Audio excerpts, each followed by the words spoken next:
So hello everyone and good morning सभी को। उम्मीद करता हूँ मेरी वॉइस प्रॉपर आ रही होगी सभी तक। एक बार कंफर्म करेंगे।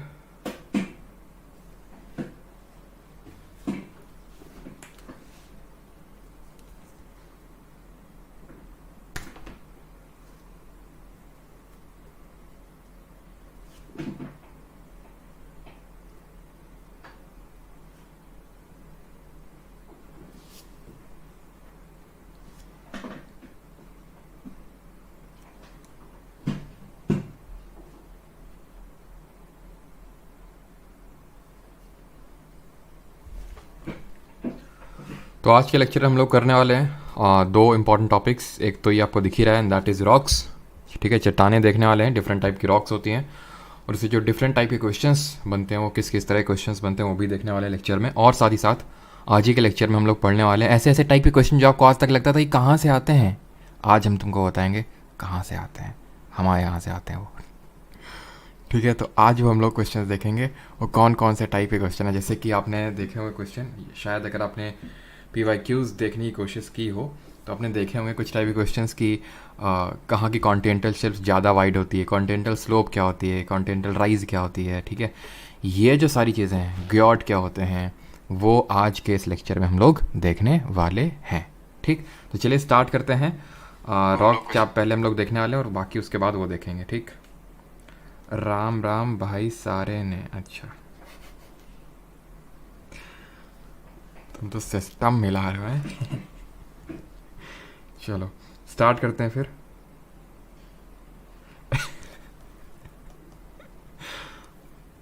If you smell that the rock is cooking. ये वो वाला रॉक नहीं है भाई। ठीक है, देखेंगे और अपनी भावनाओं को काबू में रखते हुए ठीक है स्टार्ट करते हैं।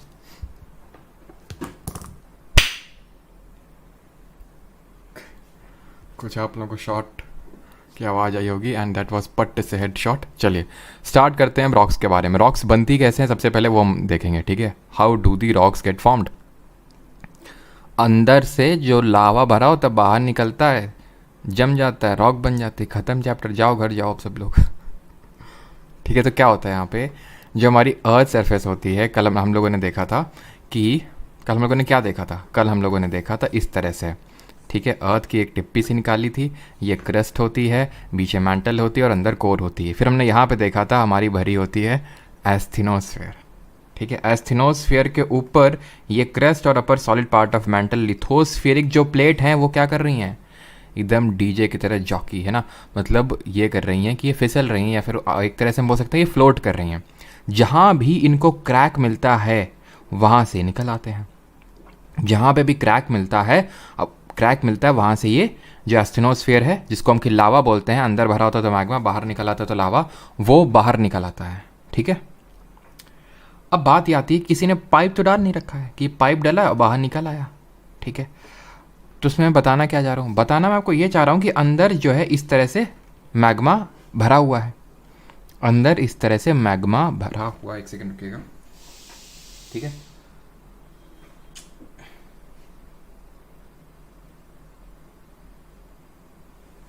डर पता है मुझे किस बात का है, डर मुझे इस बात का है कहीं मुझे डेंगू ना हो जाए।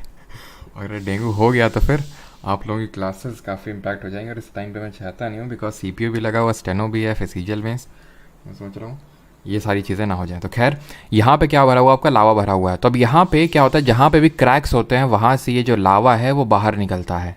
अब क्रैक्स वही जो मैं बोल रहा हूँ कि ऐसे पाइप तो डला नहीं हुआ है कि बस यहीं से निकल आया। क्रैक जैसे यहाँ से निकला होगा, यहाँ कहीं क्रैक मिल गया होगा तो यहाँ घुस गया, यहाँ कहीं क्रैक मिला होगा तो ऐसे घुस गया, यहाँ कुछ ऐसे क्रैक मिल गया यहाँ घुस गया, ऐसे कुछ मान लो सॉसर शेप का हमें कुछ क्रैक मिल गया तो वहाँ भर गया।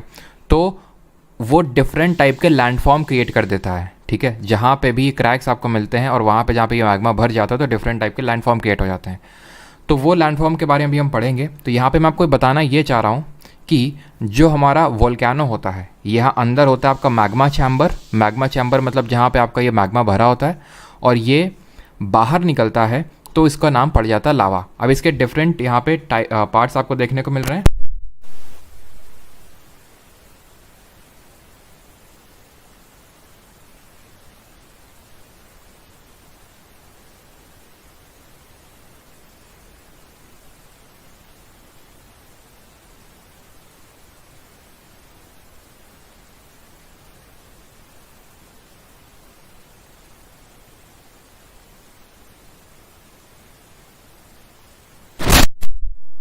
ठीक है, आई होप अभी वॉइस आ रही होगी मेरी प्रॉपर।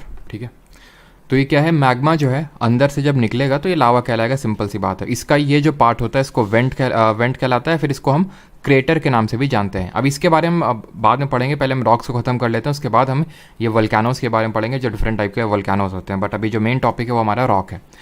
तो ये क्या है कि यहाँ से जब आपका ये मैग्मा निकला बाहर, लावा कहलाया, और यहाँ पे जब फैलेगा तो ये सिंपल सॉलिडिफाई हो जाएगा और ये रॉक बन जाएगी। जो पहली टाइप की रॉक बनेगी that will be called as igneous rock. जी हाँ, मतलब जो सिर्फ मैग्मा के कूल डाउन और सॉलिडिफिकेशन की वजह से जो रॉक बन गई that is called as igneous rock.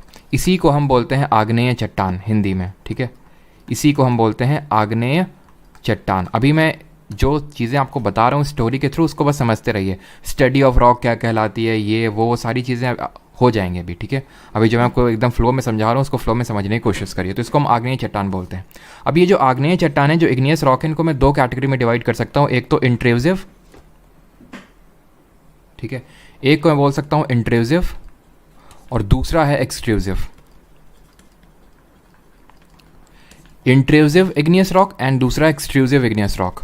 Intrusive igneous rock वो है जो अंदर ही अंदर सॉलिडिफाई हो गई, जैसे कि ये निकल रहा था मैग्मा चैम्बर से, लावा निकल रहा था तो अंदर ही कुछ क्रैक्स मिल गए और वहीं पे वो भर गया, तो उसी को हम बोल देते हैं इंट्रूसिव इग्नियस रॉक। अब यहाँ पे जो आप देख पा रहे हैं ना, ये DYKE होता है, डाइक होता है, सिल होता है, लैकोलिथ होता है, फैकोलिथ होता है, लैपोलिथ होता है, बैथोलिथ होता है। ये सब इंट्रूसिव इग्नियस रॉक के टाइप नहीं है। मतलब क्या हुआ फिर, ये एक तरह के लैंडफॉर्म आपके क्रिएट हो रहे हैं कि भाई अगर हॉरिजॉन्टल क्रैक मिल गया, वहाँ लावा भर गया तो उसको सिल बोलते हैं। वर्टिकल इस तरह से मिल गया तो उसको डाइक बोल देते हैं। ठीक है, और अंदर ही अंदर अगर ऐसा डोम शेप बन गया तो उसको बैथोलिथ बोलते हैं। अगर डोम शेप बन गया तो उसको बैथोलिथ बोल देते हैं। ठीक है, ऐसा वेवी टाइप बन गया तो इसको फैकोलिथ बोल देते हैं। यहाँ पे लिखा नहीं हुआ, फैकोलिथ बोल देते हैं, इसको लैकोलिथ बोलते हैं। तो ये एक तरह के लैंडफॉर्म बन रहे हैं। रॉक हम डिफरेंट टाइप के भी देखेंगे और उसमें से इंट्रूसिव इग्नियस रॉक की कौन सी होगी वो भी देखेंगे, बट ये डिफरेंट टाइप के लैंडफॉर्म बन रहे हैं। ठीक है, इनको इंट्रूसिव इग्नियस रॉक के नाम से जाना जाता है, या फिर इनको प्लूटोनिक भी बोलते हैं। जो बाहर निकल आई उनको एक्सट्रूसिव इग्नियस रॉक बोलेंगे। ठीक है, तो इंट्रूसिव और इग्नियस दो इनकी कैटेगरीज हो गई।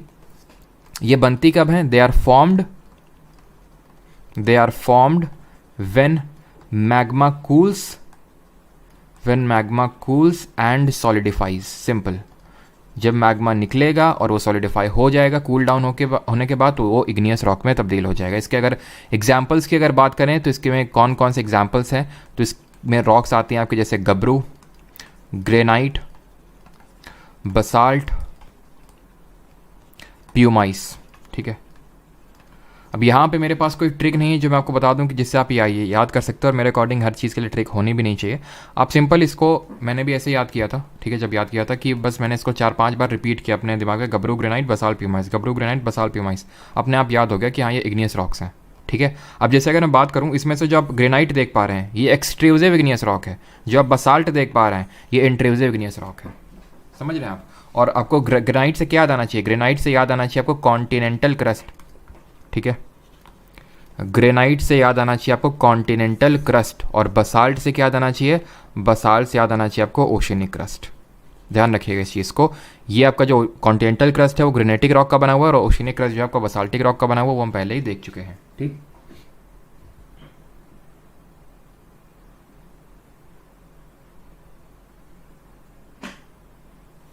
क्लियर है यहाँ तक सभी को? अब बढ़ते हैं दूसरी टाइप ऑफ रॉक की तरफ, and that is called as sedimentary rock. Sedimentary rock, जिनको हिंदी में बोलते हैं अवसादी चट्टानें। अवसादी चट्टानें। अब ये जो इग्नियस रॉक यहाँ पे बनी, ठीक है, जो भी यहाँ पे रॉक बनी, जो रॉक का फॉर्मेशन हुआ after the cooling down and solidification of the magma, ये रॉक में डिफरेंट एजेंट्स काम करेंगे, या फिर मैं बोलूँ डिफरेंट एक्सोजीनस एजेंट्स काम करेंगे। ना what are these exogenous agents? Exogenous agents हो गए जैसे कि आपका विंड हो गया, वाटर हो गया, ये होते हैं हमारे एक्सोजीनस एजेंट। ये क्या करेंगे, इसको पूरी तोड़ने की कोशिश करेंगे इस रॉक को, और तोड़ भी लेंगे। जैसे कि फॉर एग्जांपल मान लेते हैं ये चट्टान बनी, यहाँ से एक रिवर आ रही है, वो तोड़ देगी, इसको तोड़ के कहीं पे डिपॉजिट करेगी, जाके लेके जाके इसको तोड़ेगी, फिर ट्रांसपोर्ट करेगी, इसको लेके जाएगी और वहाँ पे डिपॉजिट करेगी। तो जो छोटे छोटे छोटे ऐसे जो सेडिमेंट होंगे, जो अवसाद होंगे, ये जब डिपॉजिट होंगे आपस में, तो इनमें होगा कॉम्पैक्शन। क्या होगा इनमें? इनमें होगा कॉम्पैक्शन। कॉम्पैक्शन मतलब ये दबेंगे, आपस में दबेंगे, और उसी को हम बोलते हैं लिथीफैक्शन। लिथीफैक्शन। तो ये क्या होंगे? लेयर्स के फॉर्म में अरेंज हो जाएंगे। जैसे कि फॉर एग्जांपल ये पहली लेयर बन जाएगी, ये दूसरी लेयर बन जाएगी, तीसरी लेयर, चौथी लेयर। तो ये क्या है कि लेयर्स के फॉर्म में बन जाएंगी आपकी सेडिमेंट्री रॉक। अवसादी चट्टानें लेयर्स के फॉर्म में कॉम्पैक्ट हो जाएंगी और सेडिमेंट्री रॉक का रूप ले लेंगी। क्लियर है? तो इसी वजह से जो सेडिमेंट्री रॉक है उसमें हम ये पढ़ते हैं कि they exist in layer, exist in layers, या फिर they exist in strata. Strata का मतलब होता है लेयर्स।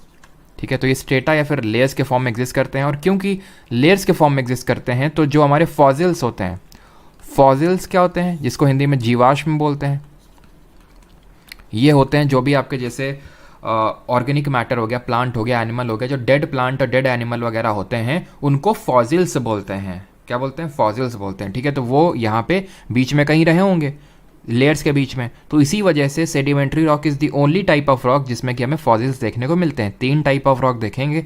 पहला देखा था इग्नियस, जिनको आग्नेय चट्टान बोला। फिर हमने अभी सेडिमेंट्री देखा और अभी आगे मेटामॉर्फिक देखेंगे। ठीक है? तो ये चीज़ आपको क्लियर हो गई कि एग्जिस्ट लेयर में एग्जिस्ट करेंगी, जीवाश्म इसमें देखने को मिल जाएंगे, कॉम्पैक्शन होता है, दैट इज इसमें लिथीफैक्शन इसको बोलते हैं। ध्यान रखना कि आपसे क्वेश्चन डायरेक्टली पूछता है कि लिथीफैक्शन टर्म किस रॉक से एसोसिएटेड है? सेडिमेंट्री रॉक से एसोसिएटेड है। ये 3 टाइप की हो सकती हैं। इनके 3 टाइप क्या हो सकते हैं? या तो ये मैकेनिकली बनी हो, या ये ऑर्गेनिकली बनी हो, ऑर्गेनिकली, या फिर हो सकता है ये केमिकली बनी हो।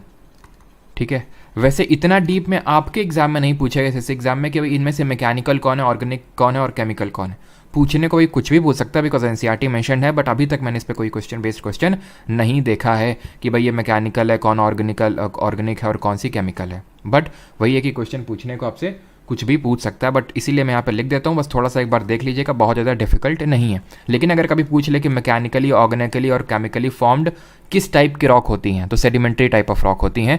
तो यहाँ पे मैकेनिकली अगर बात करें, सैंडस्टोन, लाइमस्टोन एंड शेल, ये इसके टाइप है। ऑर्गेनिकली फॉर्म्ड की अगर बात करें तो इसमें आपकी चॉक हो जाएगी, चॉक, लाइमस्टोन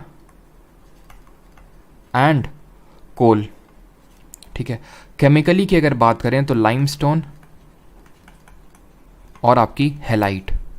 ठीक है? हेलाइट, लाइमस्टोन और हेलाइट। ध्यान रखिएगा यहाँ पे लाइमस्टोन तीनों में कॉमन है, लाइमस्टोन हमारा तीनों में कॉमन है। बाकी यहाँ पे आप देख सकते हो, और इसी से आपके सेडिमेंट्री रॉक भी कवर हो गई। जैसे कि हमने इग्नियस पढ़ा, गबरू, ग्रेनाइट, बसाल्ट, प्यूमाइस, वैसे ही सेडिमेंट्री रॉक भी हमारी कवर हो गई। सैंडस्टोन, लाइमस्टोन, शेल, चॉक, कोल और हेलाइट, ये टाइप है हमारे किसके? सेडिमेंट्री रॉक के। बस उसको क्या मैंने कैटेगराइज कर दिया कि मैकेनिकल ये है, ऑर्गेनिकल ये है, केमिकल ये है। ठीक है? ताकि अगर आपसे पूछ ले तो आपको याद रहे। बस ऐसे तुम याद कर लो, ऐसे इसको याद कर सकते हो कि अगर सी से नाम चालू होगा, नहीं चॉक या कोल होगी, तो क्या आंसर होगा? ऑर्गेनिकली फॉर्म्ड होगा। ठीक है? तो ये क्या है कि अगर बाकी भी आपको याद नहीं रहते हैं शेल और सैंडस्टोन के बारे में, ऐसे भी याद कर सकते हो कि अगर एस से नाम चालू होगा तो मैकेनिकल होगी, अगर एस से नाम चालू होगा तो मैकेनिकल होगी, एम एस धोनी। ठीक है? ऐसे करके याद रख सकते हो। और अगर सी से नाम चालू होगा तो ऑर्गेनिकली होगी, और बाकी अपने आप फिर आउट माउंट से आप या फिर एलिमिनेशन से बाकी भी कर सकते हो अगर क्वेश्चन पूछ लिया जाता है तो। ठीक है? तो आई होप ये सारी चीज़ें आपको क्लियर होंगी रिगार्डिंग दी सेडिमेंट्री रॉक की। यहाँ पे क्या होता है? सेडिमेंट्स आर ब्रोकन, इस तरह से लिखेंगे जो नोट्स पर आ रहे हैं कि सेडिमेंट्स आर ब्रोकन, ट्रांसपोर्टेड, ठीक है, एंड डिपॉजिटेड, और ये जो डिपॉजिट्स हैं थ्रू कंपैक्शन सेडिमेंट्री रॉक का रूप लेंगे। यहां तक सभी को क्लियर है कि नहीं? पहले ये बताइए।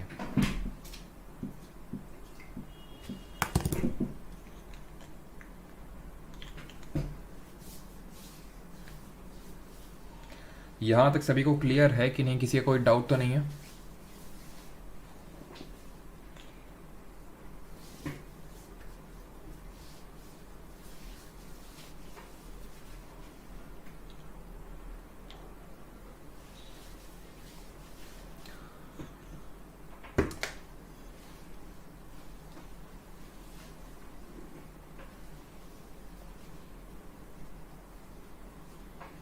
चलिए आगे बढ़ते हैं हम लोग और थर्ड टाइप ऑफ रॉक देखते हैं, दैट इज़ मेटामॉर्फिक रॉक। ठीक है, थर्ड टाइप ऑफ रॉक है हमारी मेटामॉर्फिक रॉक। इसको हिंदी में बोलते हैं क्या, रूपांतरित चट्टानें। ठीक है, मेटामॉर्फिक रॉक या फिर रूपांतरित चट्टानें। ठीक, अब ये मेटामॉर्फिक रॉक बनती कैसे हैं, ऐसे समझो कि जो हमारी इग्नियस रॉक बनी ना, कैसे बनी, जो मैग्मा निकला बाहर से, कूल डाउन हुआ, सॉलिडिफाई हो गया, इग्नियस बन गई। ठीक है, उसमें एक्सोजेनस एजेंट्स ने काम किया, डेन्यूडेशन किया। हम कल लेक्चर में मोस्ट प्रॉब्ली पढ़ेंगे कि डेन्यूडेशन क्या होता है। डेन्यूडेशन ये होता है किसी चीज़ को तोड़ना फोड़ना, लेमैन टर्म्स में अभी समझ लो, किसी चीज़ का टूटना फूटना इज कॉल्ड एज डेन्यूडेशन। जैसे पानी ने तोड़ दिया, हवा ने तोड़ दिया, वो उसको डेन्यूडेशन बोलते हैं। ठीक है, तो उससे क्या हो जाता है, सेडिमेंट्री रॉक बन जाती है, सेडिमेंट डिपॉजिट होकर कॉम्पैक्शन हो जाता है, लिथीफैक्शन, और वो हमारी सेडिमेंट्री रॉक बन जाती है। अब वो जो इग्नियस बनी या वो जो सेडिमेंट्री बनी, इन दोनों रॉक में अगर हम बहुत जोर का प्रेशर लगा दें या कुछ वॉल्यूम में चेंजेस कर दें या टेम्परेचर में बहुत जोर का चेंजेस कर दें, ठीक है, यानी कि पीवीटी चेंजेस अगर हो गए तो उसमें हो जाएगा चेंज इन फॉर्म। उसमें क्या हो जाएगा, चेंज इन फॉर्म। किसमें, रॉक में। चेंज इन फॉर्म को ही बोलते हैं मेटामॉर्फोसिस। मेटामॉर्फोसिस लार्वे से कैसे वो आपने देखा ना, वो किस तरह से बटरफ्लाई बनती है, उसको प्रोसेस को मेटामॉर्फोसिस ही बोलते हैं। किस तरह से कोकून से बटरफ्लाई बनती है, मेटामॉर्फोसिस ही बोलते हैं उसको। ठीक है, तो वो चेंज इन फॉर्म हो जाएगा उस रॉक में और वो रॉक बन जाएगी मेटामॉर्फिक रॉक। क्या बन जाएगी, मेटामॉर्फिक रॉक या फिर रूपांतरित, रूप चेंज कर लिया, चेंज इन फॉर्म हो गया। यानी कि these rocks are found by, यहाँ पे लिखता हूं मैं, these rocks are found by, जो मेटामॉर्फिक होती हैं। ये जो मैं कीवर्ड बता रहा हूँ सीधे एनसीईआरटी के कीवर्ड हैं, तो इसी तरह से आपको कीवर्ड दे के पूछ लेगा वो, तो इसलिए इनको नोट करना। रिक्रिस्टलाइजेशन, ठीक है, recrystallization and reorganization of materials, reorganization of materials within the original rocks, within the original rock। अब ओरिजिनल रॉक कौन सी है, इग्नियस या सेडिमेंट्री। उसमें क्या हो रहा है, दोबारा रिक्रिस्टलाइजेशन और रीऑर्गेनाइजेशन हो रहा है। क्यों, क्योंकि उसमें प्रेशर, वॉल्यूम और टेम्परेचर चेंजेस हो रहे हैं, इसलिए उसमें रिक्रिस्टलाइजेशन हो रहा है। ये जो मेटामॉर्फिज्म मैंने आपको बताया, चेंज इन फॉर्म, ये डिफरेंट टाइप का हो सकता है। जैसे कि केमिकल मेटामॉर्फिज्म हो सकता है, सॉरी केमिकल बोल रहा हूँ, थर्मल मेटामॉर्फिज्म हो सकता है। थर्मल वाला क्या होगा, जहाँ पे बहुत ज़्यादा टेम्परेचर का चेंज हो जाए एकदम से, थर्मल मेटामॉर्फिज्म, सिंपल। ठीक है, एक जो इंपॉर्टेंट है वो है डायनेमिक मेटामॉर्फिज्म। ठीक है, डायनेमिक मेटामॉर्फिज्म, डायनेमिक मेटामॉर्फिज्म। ये क्या होता है डायनेमिक मेटामॉर्फिज्म, ये होता है कि जब मेटामॉर्फिज्म हो, यानी मेटामॉर्फिक रॉक बने without any type of chemical change. क्योंकि जो जनरली मेटामॉर्फिक रॉक बनती है उसमें कुछ ना कुछ केमिकल चेंज हो जाते हैं। तो अगर वो मेटामॉर्फिक रॉक जो विदाउट एनी केमिकल चेंज बन रही है, ठीक है, विदाउट एनी केमिकल चेंज बन रही है, that is called as dynamic metamorphism. Clear है।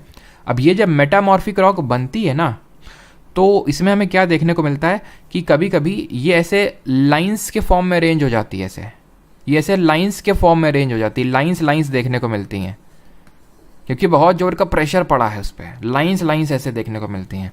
इसी चीज़ को बोल देते हैं लीनिएशन। और कभी कभी रॉक में ऑल्टरनेट लाइट और डार्क शेड्स देखने को मिलते हैं। ये alternate light, dark light, dark light, dark light, dark alternate ये देखने को मिलते हैं। इसी को बोलते हैं बैंडिंग।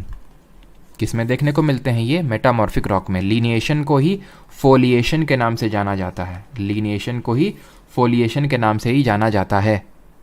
तो लीनिएशन या बैंडिंग आपसे पूछ लेगा किस रॉक से एसोसिएटेड टर्म्स है, मेटामॉर्फिक। लीनिएशन मतलब लाइंस के फॉर्म में, बैंडिंग मतलब alternate light and dark shades के फॉर्म में, राइट। अब यहाँ पे कभी कभी अगर क्वेश्चन थोड़ा सा और एडवांस ले जाएगा ना, अभी मैंने आपको मेटामॉर्फिक रॉक के एग्जाम्पल नहीं बताया। देखो अभी मैंने बताया कि जो मेटामॉर्फिक रॉक बनती हैं अपने आप से नहीं बन जाती हैं, ये जब इग्नियस या सेडिमेंट्री में बहुत ज़्यादा पीवीटी चेंजेस करते हैं तो बनती है।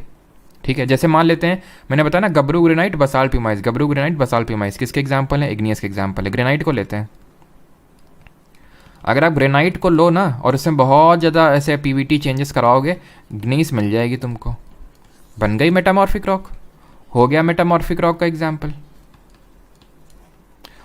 शेल बताया होगा मैंने यहाँ पे, बताया ना, लिखवाया था यहाँ पे, ये लिखवा है shale, mechanically formed sedimentary rock. ठीक है, इस शेल में अगर मैं बहुत ज़्यादा पीवीटी चेंज कर दूँ, ये शेल है स्लेट में बदल जाएगी। ठीक है,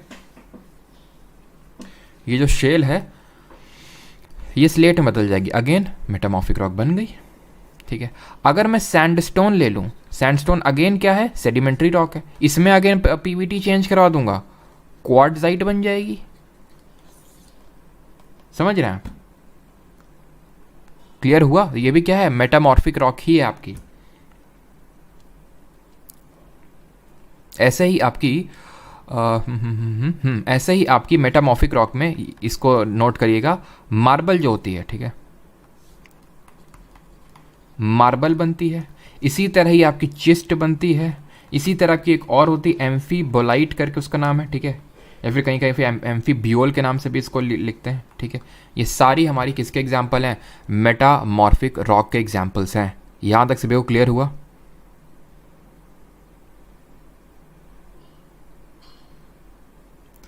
सही है, किस वो इग्नियस रॉक है। ठीक है, वो इग्नियस है सर। मार्बल किसका? मार्बल लाइमस्टोन का है। ठीक है, ये मैंने एग्जाम्पल उस तरह से समझाने के लिए लिख रखा था, ये एसएससी में क्वेश्चन पूछा नहीं है। ठीक है, बट ये लाइमस्टोन का मेटामॉर्फाइज्ड फॉर्म है, मतलब लाइमस्टोन में अगर आप पीवीटी चेंजेस कराओगे तो मार्बल बनेगी। ठीक है, गुड मॉर्निंग इश्ता सिस, अमन ब्रो, पढ़ लें पहले, है ना?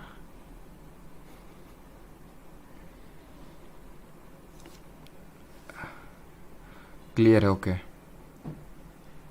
सर। नीचे क्या? नीचे कहाँ पे एम्फीबोलाइट है वो, एम्फीबोलाइट सर प्लीज़।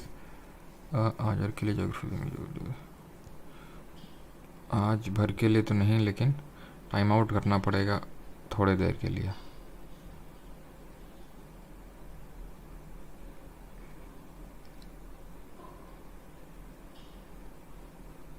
सर लैपटॉप पर कैसे देखूं आपको? अच्छा,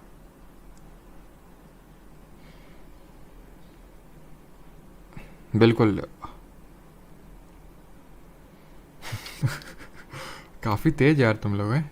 अभिषेक कुमार सिंह बोल रहे हैं ओडोमोस लगा लिया सर, मतलब फील ले लेते हो पूरा तुम लोग हैं।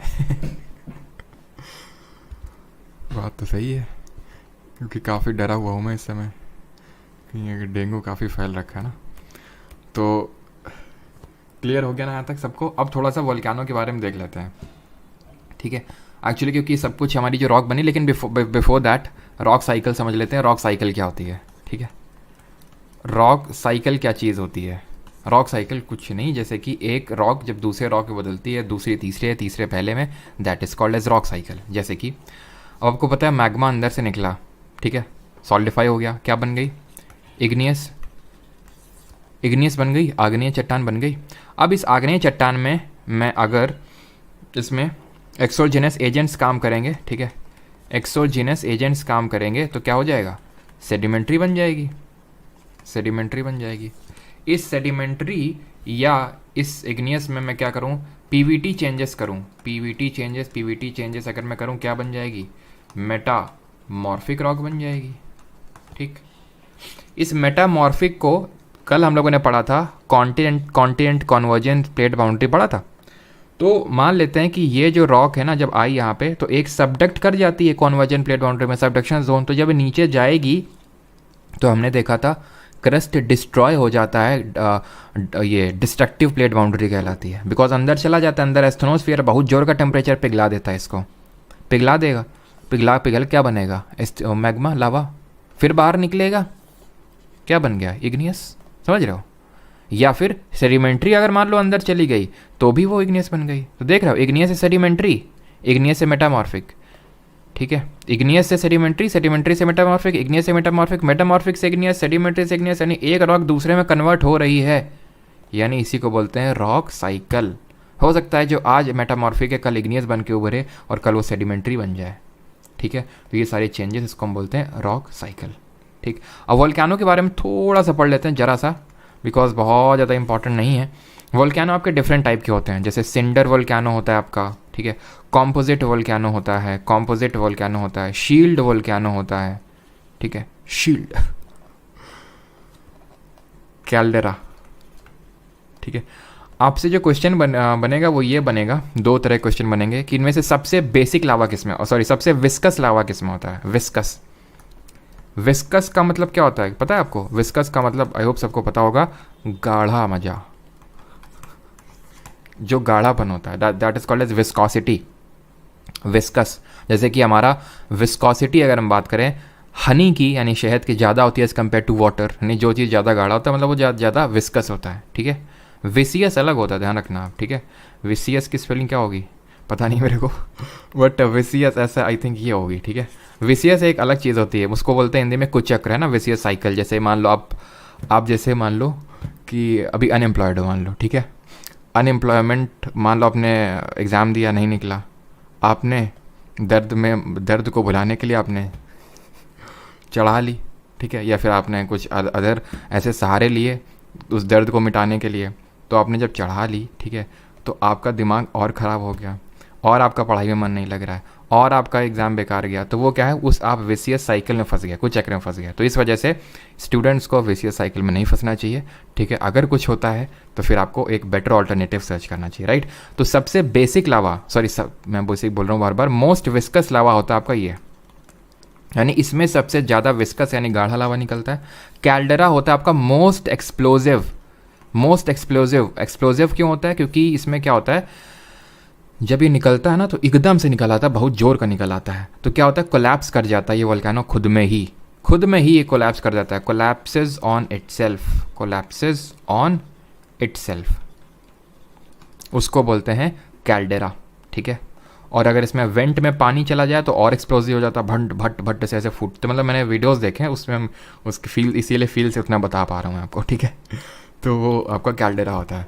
और शील्ड जो होता है इसमें लो विस्कोसिटी, ठीक है, लो विस्कोसिटी लावा होता है, यानी उतना ज़्यादा विस्कस नहीं होता है। और ऐसे एक तरह से अगर आपसे पूछ ले फ्लड बसाल्ट प्रोविंस क्या होता है, तो ये भी एक टाइप का लावा ही होता है, फ्लड बसाल्ट प्रोविंस। ये बहुत ही लेस विस्कस होता है, मतलब खुद ही सोचो, जो लेस विस्कस लावा है जब वो बाहर निकलेगा तो क्या स्टीप वॉल्स बनाएगा? क्या नहीं ना, वो बहुत दूर तक फैलेगा, बहुत दूर तक, और फ्लड बसाल्ट प्रोविंस क्रिएट करेगा।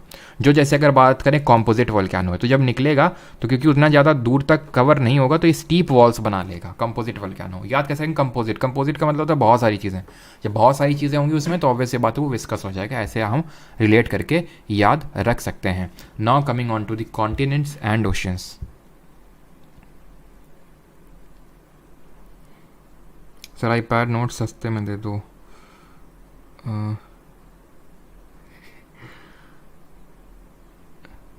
चलो, तो अभी आते हैं कॉन्टिनेंट्स एंड ओशंस पे। ये कॉन्टिनेंट ओशंस क्या देखने वाले हैं, देखो। तो आज हमें ये देखने को मिलता है ना, कि यहाँ पे अफ्रीका, यहाँ एशिया, यहाँ इंडिया, ये Europe, north America, south America. लेकिन आज से बस 225 मिलियन साल पहले ऐसा बिल्कुल नहीं था। And let me tell you, geography में 225 मिलियन ठीक है, लेकिन कोई बहुत बड़ा नंबर, मतलब वो नहीं है। जैसे हमारे लिए होता है ना कि 50 साल, 60 साल, 70 साल, 100 साल। ज्योग्राफी के लिए 100 साल is like a blink of an eye, ठीक है, ब्लिंक की तरह है वो, ठीक है। क्योंकि आप देख सकते हैं कि मतलब इसमें ज्योग्राफी में हम मिलियंस के नीचे नहीं उतरते हैं, मिलियन, थोड़ा और बढ़ेंगे तो बिलियंस, है ना। हमारी अर्थ, जो हमारा पूरा ये अर्थ है, या अर्थ तो नहीं बोलना चाहिए, जो पूरा हमारा यूनिवर्स है, ये कब क्रिएट हुआ था? थ्रू जो हमने बिग बैंग थ्योरी पढ़ी थी उसके थ्रू आप बताइए कि हमने क्या पढ़ा था कि कब, कितने वर्ष पहले क्रिएट हुई थी। तो 225 मिलियन ईयर्स एगो पहले ऐसे था। अब देखो इसमें हुआ क्या, बहुत सारे हमारे ज्योग्राफिस्ट आए सामने निकल के, और उन्होंने अपनी अपनी थ्योरी रखी है सामने। उन्होंने अपनी अपनी थ्योरी रखी किसकी, कि किस तरह से जो भी हम प्रेजेंट डे मैप देखते हैं यहाँ पे, north America, Africa, Asia, south America, ये पहले एग्जिस्ट नहीं करता था। ये इसमें जो सबसे बेहतर थ्योरी जो सामने निकल के आई वो थी एल्फ्रेड वेगनर जी की थ्योरी, ठीक है। यहाँ पे हमारे जो एल्फ्रेड वेगनर थे, एल्फ्रेड वेगनर, उन्होंने एक थ्योरी दी जिसको बोलते हैं continental drift theory, continental drift theory. ये दी हमारी एल्फ्रेड वेगनर ने। उन्होंने बोला कि ये जो कॉन्टिनेंट्स हैं ये एक्चुअली में क्या है, वही लिथोस्फेरिक प्लेट, ये क्या है आपस में ड्रिफ्ट कर रही हैं। ड्रिफ्ट कर रही हैं मतलब दूर दूर जा रही हैं। और क्यों, कैसे दूर जा रही हैं आपको पता है, एस्थेनोस्फेयर के ऊपर ही फ्लोट कर रही हैं। ठीक है, तो उन्होंने बोला कि सबसे पहले यानी 225 मिलियन साल पहले ये लैंड मास पूरा एक साथ जुड़ा हुआ था, कनेक्टेड था, और इसको उन्होंने नाम दिया पैंजिया। और ये जो वाटर है इसको उन्होंने नाम दिया, जो वाटर बॉडी है पूरा, पैंथालासा। ठीक है, वाटर बॉडी तो अगर अभी भी हम देखें तो कनेक्टेड ही हैं आपस में, लेकिन ये पूरा जो लैंड मास था पहले इन्होंने अल्फ्रेड वेगनर जी ने बोला कनेक्टेड था, पैंजिया बोला इसको, और इसको पैंथालासा बोला। फिर उन्होंने बोला कि 150 मिलियन ईयर्स तकरीबन ये थोड़ा ड्रिफ्ट होना चालू हुए और दो पार्ट में डिवाइड हो गए, एक नॉर्थ की साइड गया और एक साउथ की साइड गया। जो नॉर्थ की साइड गया दैट इज़ लॉरेशिया, जिसमें क्या प्रेजेंट डे ये नॉर्थ अमेरिका, यूरोप, ये वाला पार्ट देख सकते हैं। गोंडवाना लैंड में जैसे कि साउथ अमेरिका हो गया, आपका अफ्रीका हो गया, हमारा इंडिया हो गया, ऑस्ट्रेलिया हो गया, अंटार्कटिका, ये गोंडवाना लैंड का पार्ट थे। ठीक है, ये गोंडवाना लैंड का पार्ट थे। फिर क्या हुआ, फिर ये धीरे धीरे अब ऊपर आना चालू हुए, पहले नीचे गए फिर अब ऊपर आना चालू हुए। तो ये जो इंडिया है, इंडिया अभी अब कहाँ पे, एशिया का पार्ट है, नीचे तो है नहीं, सदर्न हेमिस्फीयर में तो है नहीं, हमने पढ़ा था ये नॉर्दर्न हेमिस्फीयर में। तो धीरे धीरे धीरे धीरे ये ऊपर आना स्टार्ट हुआ। और इसका आगे मैं आपको जब हिमालय का फॉर्मेशन पढ़ाऊंगा तो वहाँ पे दिखाऊंगा कि यहाँ पे किस तरह से एक सी था, जिसको कि हम बोलते हैं टेथीस सी या टेथीस सागर के नाम से जानते हैं। ये सी था यहाँ पे पहले, जहाँ पे अभी आप इंडिया को देखते हैं, जहाँ पे अभी आप हिमालय को देखते हैं। ठीक है, तो आपको समझ में आएगा कैसे हिमालय का फॉर्मेशन हुआ। तो ये इंडिया धीरे धीरे ऊपर ड्रिफ्ट हुआ और एशिया से कनेक्ट हो गया। और जो प्रेजेंट डे आप यहाँ पे देख पाते हैं वो ऐसे धीरे धीरे कैसे है एग्जिस्टेंस में आया। तो ये थ्योरी किसने दी थी, एल्फ्रेड वेगनर ने ये थ्योरी दी थी, जिसको कि हम बोलते हैं कॉन्टिनेंटल ड्रिफ्ट थ्योरी। ठीक है, इसको बोलते हैं continental drift theory. Alright, clear है यहाँ तक सभी को। अब यहाँ पे बात ये आती है कि वेगनर जी बैठ के देख रहे थे क्या 225 मिलियन साल पहले, फिर उन्होंने 150 मिलियन साल पहले देखा, फिर 100 मिलियन साल पहले देखा, फिर आज देखना। उन्होंने कुछ हाइपोथेसिस लगाए। कैसे, उन्होंने ये चीज़ बोली कि अगर आप प्रेजेंट डे ये मैप देखो तो ऐसा लगता है कि जिगसॉ फिट हो रही है। जिगसॉ फिट मतलब जैसे कि साउथ अमेरिका को लेके अगर मैं इधर पे जाऊँगा तो एकदम फिट बैठ रहा है। ये देखिए, ये जो निकला वाला पार्ट है ऐसे करके ये एकदम फिट बैठ रहा है। ये जो उभरा वाला पार्ट है ये इसके साथ देखिए, इसके साथ कनेक्टेड होगा, तो ये जिगसॉ फिट हो रहा है, पहली बात।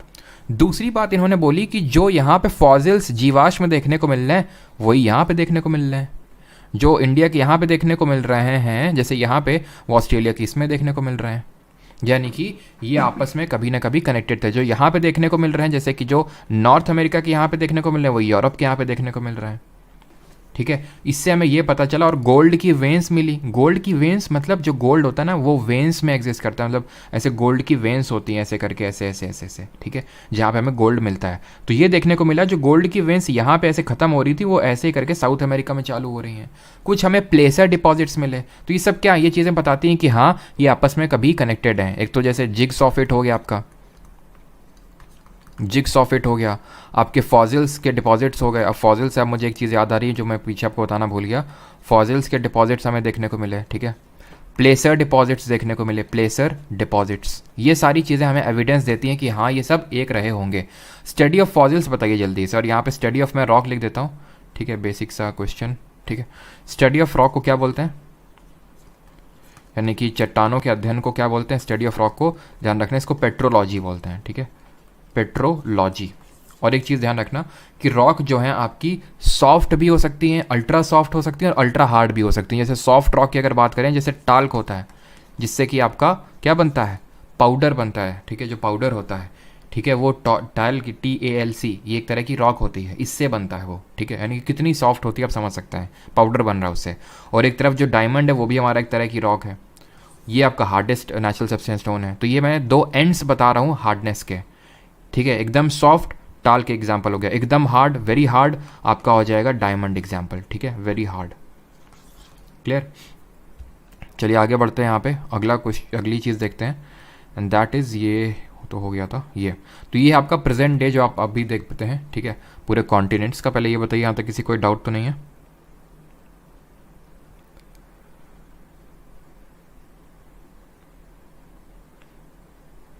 सर इसमें किस वो अभी इस लेक्चर में नहीं करेंगे। ठीक है, वो आप पूछ रहे हैं कि क्योंकि उसमें फिर टाइम लग जाएगा, टाइम इन दी सेंस कि नॉर्थ अमेरिका का पूरा फिजिकल मैप, साउथ अमेरिका का फिजिकल मैप, कौन सा डेजर्ट है, कौन से डिफरेंट लेक्स हैं, अफ्रीका का, यूरोप का, एशिया का, वो एक अलग लेक्चर फिर डिमांड करता है वो, ठीक है, अलग लेक्चर है। यहाँ पे आपको बेसिक ये बता देता हूँ कि भाई इनका ऑर्डर क्या होता है, ठीक है। ऑर्डर यहाँ पे मैं आपको बता देता हूँ कि ऑर्डर क्या होता है, जो ओशंस हैं और जो कॉन्टिनेंट्स हैं, बाकी चीज़ें हम एक अलग से सेपरेट वीडियो में देखेंगे, ठीक है, कि कॉन्टिनेंट्स का एक तरह से जो वर्ल्ड ज्योग्राफी का ही पार्ट है वो भी, ठीक है। चलो, तो यहाँ पे आपको ये बताता हूँ कि ऑर्डर क्या है, ठीक है। जो हमारे कॉन्टिनेंट्स हैं, जो कॉन्टिनेंट्स हैं, इनका डिक्रीजिंग ऑर्डर क्या है। तो सबसे जो हमारा हमारा बड़ा एक तरह से बोल सकते हैं कॉन्टिनेंट है वो एशिया है, ठीक है। ये है, मैं एरिया वाइज बता रहा हूँ। देन आपका अफ्रीका है, देन आता है आपका नॉर्थ अमेरिका, देन आता है आपका साउथ अमेरिका, ठीक है, दक्षिण अमेरिका, एंटार्क्टिका, ठीक है, एंटार्क्टिका, यूरोप एंड ऑस्ट्रेलिया, ठीक है, यूरोप एंड ऑस्ट्रेलिया, ये ऑर्डर है। और यहाँ पे आप देख पा रहे होंगे जो हमारे 5 मेजर ओशंस हैं, 5 मेजर ओशंस कौन कौन से, उसको भी मैं आपको ऑर्डर बता देता हूँ कि कैसे आपको इसको याद करना है ऑर्डर। और एक इसको बताने से पहले चलो मैं आपको ये बताता हूँ कि अगर इनको पॉपुलेशन के बेसिस पे अरेंज करें तो पॉपुलेशन के बेसिस पे इनका क्या ऑर्डर होगा, ठीक है। चलो, तो पॉपुलेशन के बेसिस पे, और एक चीज़ मैं इस डाउट में हूँ कि आपको ये सारी चीज़ें अभी बताऊँ या फिर तब बताऊँ जब मैं आपको एक एक कंटेंट पढ़ाऊँगा। तो चलो तभी बताता हूँ। जैसे कि एशिया आपका लार्जेस्ट है, अफ्रीका में मोस्ट नंबर ऑफ़ कंट्रीज़ हैं, ठीक है, सबसे ज़्यादा कंट्रीज़ हैं, इसको कॉन्टिनेंट ऑफ कॉन्टिनेंट्स के नाम से जाना जाता है, ठीक है। तो पॉपुलेशन के वाइज अगर बेसिस पर अरेंज करेंगे तो टॉप पे एशिया आएगा, अफ्रीका में सबसे ज़्यादा पॉपुलेशन की ग्रोथ हो रही है, ध्यान रखिएगा इस चीज़ को। देन आएगा आपका यूरोप, ठीक है, देन आएगा आपका नॉर्थ अमेरिका, ठीक है, देन आएगा आपका साउथ अमेरिका। ऑब्वियस सी बात है एंटार्क्टिका जो है वो सबसे लास्ट में जाएगा, ठीक है, एंटार्क्टिका आपका लास्ट में जाएगा। तो Asia, Africa, Europe, north America, south America और ऑस्ट्रेलिया एंड देन लास्ट में आपका जाएगा एंटार्क्टिका, ठीक है। ये है आपका कॉन्टिनेंट्स का ऑर्डर। और अगर बात करें ओशियंस का क्या ऑर्डर है, ओशियंस का सिंपल आप याद रखिए पैसा, ठीक है, ये ओशियंस का ऑर्डर है पैसा। पी से यहाँ पे पैसिफिक ओशन, ठीक है, प्रशांत महासागर इसको बोलते हैं हिंदी में। ए से है आपका अटलांटिक ओशन जो कि आपका एस शेप में है। किस शेप में है ये? एस शेप में है अटलांटिक ओशन, ठीक है। और अभी कुछ इंपॉर्टेंट चीज़ें बची हैं, उसके बाद क्वेश्चंस करेंगे। सी फ्लोर स्प्रेडिंग ये, और ये आपकी जो continental shelf slope and rise है, ये भी काफ़ी इंपॉर्टेंट है सीजीएल अभी 2022 में, और सीएचएसएल में काफ़ी क्वेश्चंस पूछे गए इस पर, ठीक है। तो ये एस शेप का होता है, और ये जो अटलांटिक ओशन होता है यहाँ पे आप देखिए ये कुछ एस शेप है, और यहाँ पे अटलांटिक ओशन में ही हमें एक पर्टिकुलर सी देखने को मिलता है ऐसे करके, जिसको कि हम बॉर्डरलेस सी के नाम से जानते हैं। इसका नेम है सैरगासो सी। अटलांटिक ओशन में ही आपको देखने को मिलेगा एक सैरगासो सी करके। ये जो सैरगासो सी है, ये इसका नाम है, इसका क्यों पड़ा? बिकॉज यहाँ पे एक पर्टिकुलर टाइप की ग्रास देखने को मिलती है, ब्राउन ग्रास, जिसको बोलते हैं सैरगासम, SARGASSUM।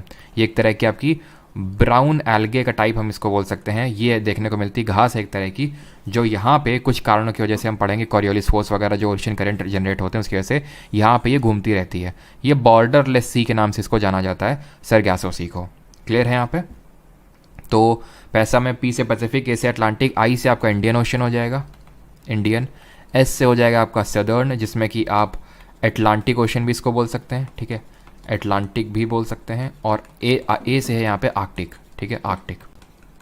यहाँ अगर सबसे पूछ ले डीपेस्ट कौन सा है, तो सबसे लार्जेस्ट पैसिफिक है। ये ऑर्डर में डिक्रीजिंग ऑर्डर में पैसा, ठीक है, ये आपका डीपेस्ट भी है, डीपेस्ट। और सबसे डीपेस्ट पॉइंट इसका हमें देखने को मिलता है मरीना ट्रेंच पे,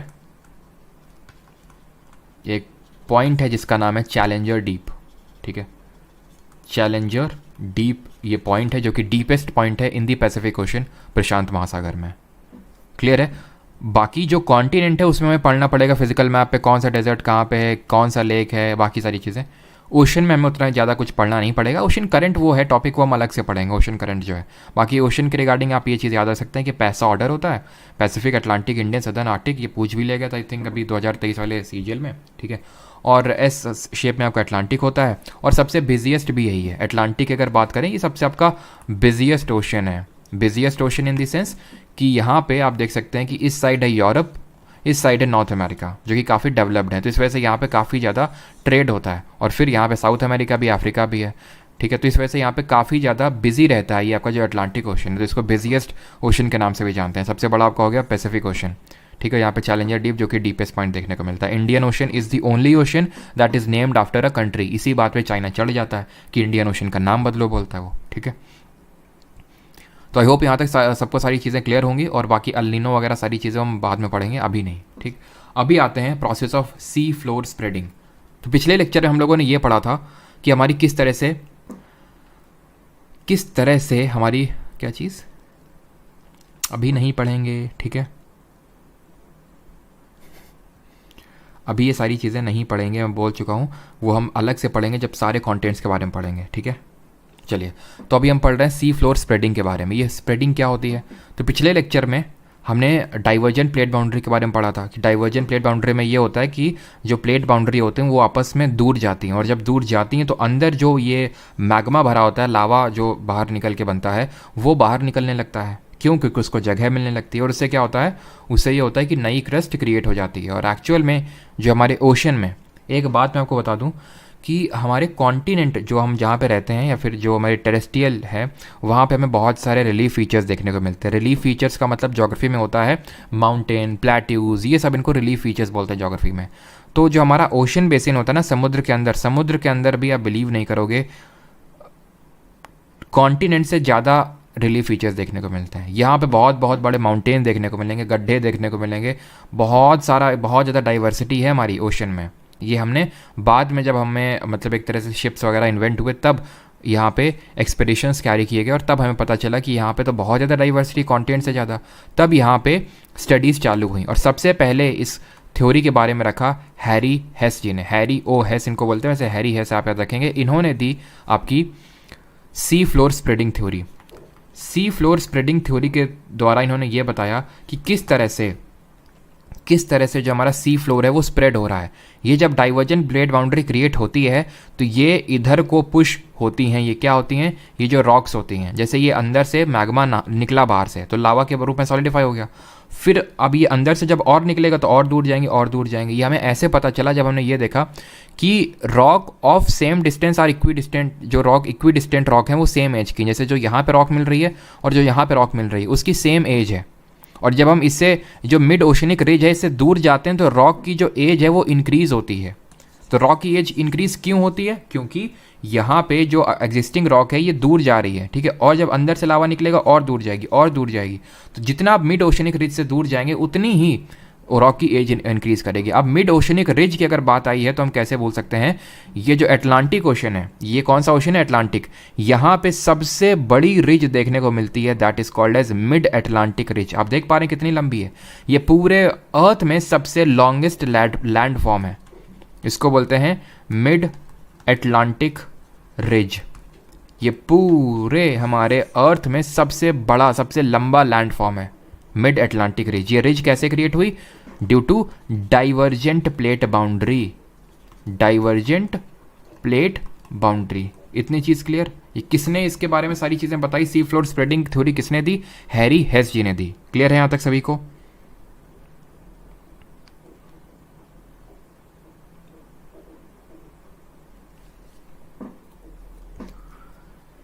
ठीक।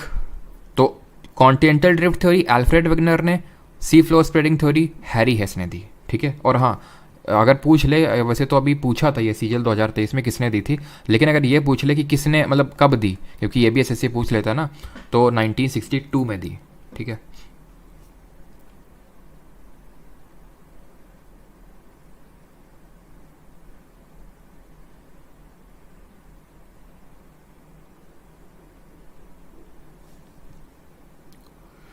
चलिए आगे बढ़ें। अब आते हैं कॉन्टिनेंटल शेल्फ, स्लोप, इन सब के बारे में पढ़ते हैं। ये क्या चीज़ें हैं? तो अभी मैंने आपको ये चीज़ बताई कि जो हमारे कॉन्टिनेंट हैं उसमें बहुत सारे माउंटेन्स, पीक्स, प्लेट्यूज़, ये सब देखने को मिलते हैं। इसी तरह हमारे जो समुद्र होता है वहाँ पे भी बहुत ज़्यादा डाइवर्सिटी हमें देखने को मिलती है, ठीक है। ये है हमारे कॉन्टिनेंट, ठीक है, ये हमारे कॉन्टिनेंट हैं।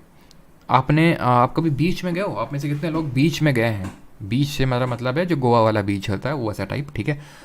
तो जब आप बीच में गए हो कभी तो आपने देखा होगा कि ठीक है ये ज़मीन है और ये पानी स्टार्ट हो गया। तो जहाँ से पानी स्टार्ट होता है वो एक तरह से एक्सटेंडेड फॉर्म होता है कॉन्टिनेंट का। कॉन्टिनेंट का एक्सटेंशन है जहाँ पे अभी पानी आया है, मतलब धीरे धीरे यहाँ से ओशन बेशन स्टार्ट होना चालू हुआ है, उसको बोलते हैं कॉन्टिनेंटल शेल्फ। उसको क्या बोलते हैं? Continental shelf. ठीक है, अब ये एकदम से एक ऐसा पॉइंट आता है जो एकदम से ढलान देखने को मिलती है, कॉन्टिनेंटल स्लोप, एकदम से ढलान देखने को मिलती है।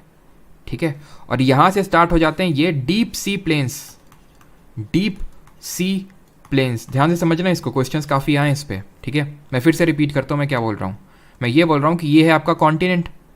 ठीक है, आप बीच पे गए होगे तो जहाँ से पानी स्टार्ट होता है ना उसको कॉन्टिनेंटल शेल्फ बोलते हैं, कॉन्टिनेंटल शेल्फ। ठीक है, एकदम से एक ऐसा पॉइंट आता है कि जैसे तुमने यहाँ पैर रखा तुम गिर जाओगे। ठीक है, तो उसको बोलते हैं कॉन्टिनेंटल स्लोप। उसके बाद समतल भूमि चालू हो जाती है। तुम पहली बात तो आप अभी तक आप में से कितने लोगों को यही सब लगता था ना कि भाई यहाँ पे समुद्र, और समुद्र ऐसे समुद्र है, बस पानी भरा है ऊपर और नीचे ऐसे ज़मीन होगी सीधे। ऐसा नहीं होता है, ऐसा नहीं है।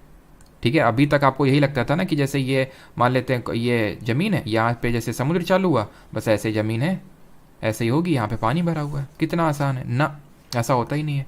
बहुत डाइवर्स है, मैंने बताया। सबसे पहले तो जैसे कि ये ज़मीन है, ये जैसे मान लेते हैं हमारी कॉन्टिनेंट की ज़मीन है, तो धीरे धीरे ऐसे ये है कॉन्टिनेंटल शेल्फ। ठीक, कॉन्टिनेंटल शेल्फ।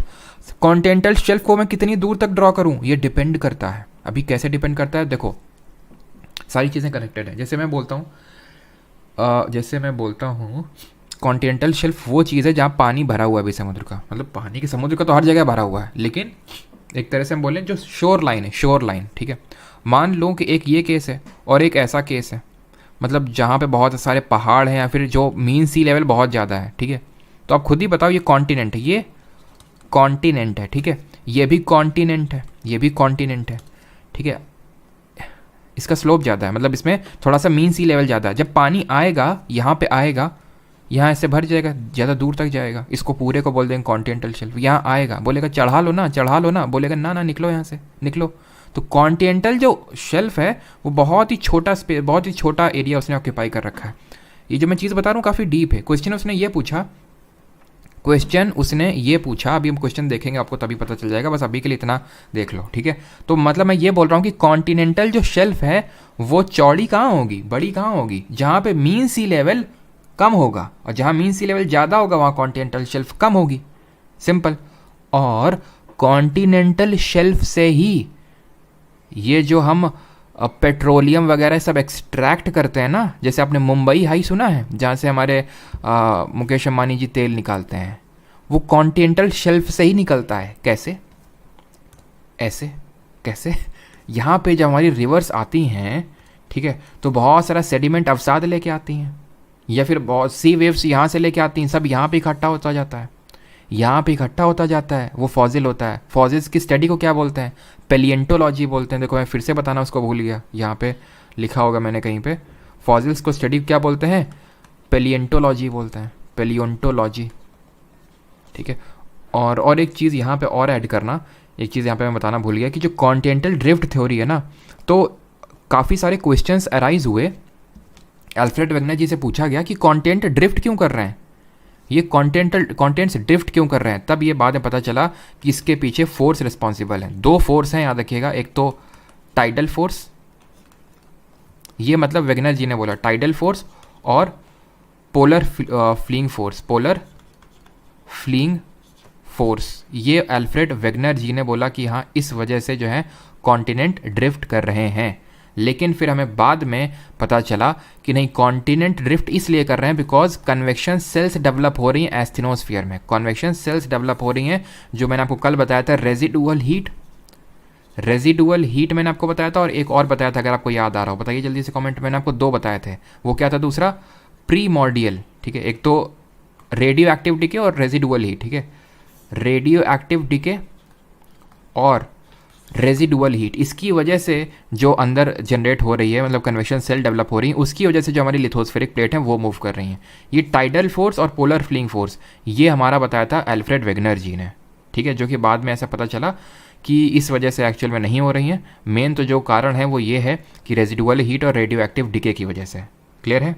चलिए आगे बढ़ते हैं अभी, और यहाँ पे इस चीज़ों को कंटिन्यू करते हैं। तो आप कॉन्टिनेंटल शेल्फ के बारे में समझिए, ठीक है, यानी कि एक बहुत ही ज़्यादा स्लोप वाला एरिया नहीं होता, नैरो मतलब बहुत ही लो ग्रेडियंट का चीज़ है कॉन्टिनेंटल शेल्फ। एकदम से जब ग्रेडियंट चालू होगा तो कॉन्टिनेंटल स्लोप कहलाता है वो।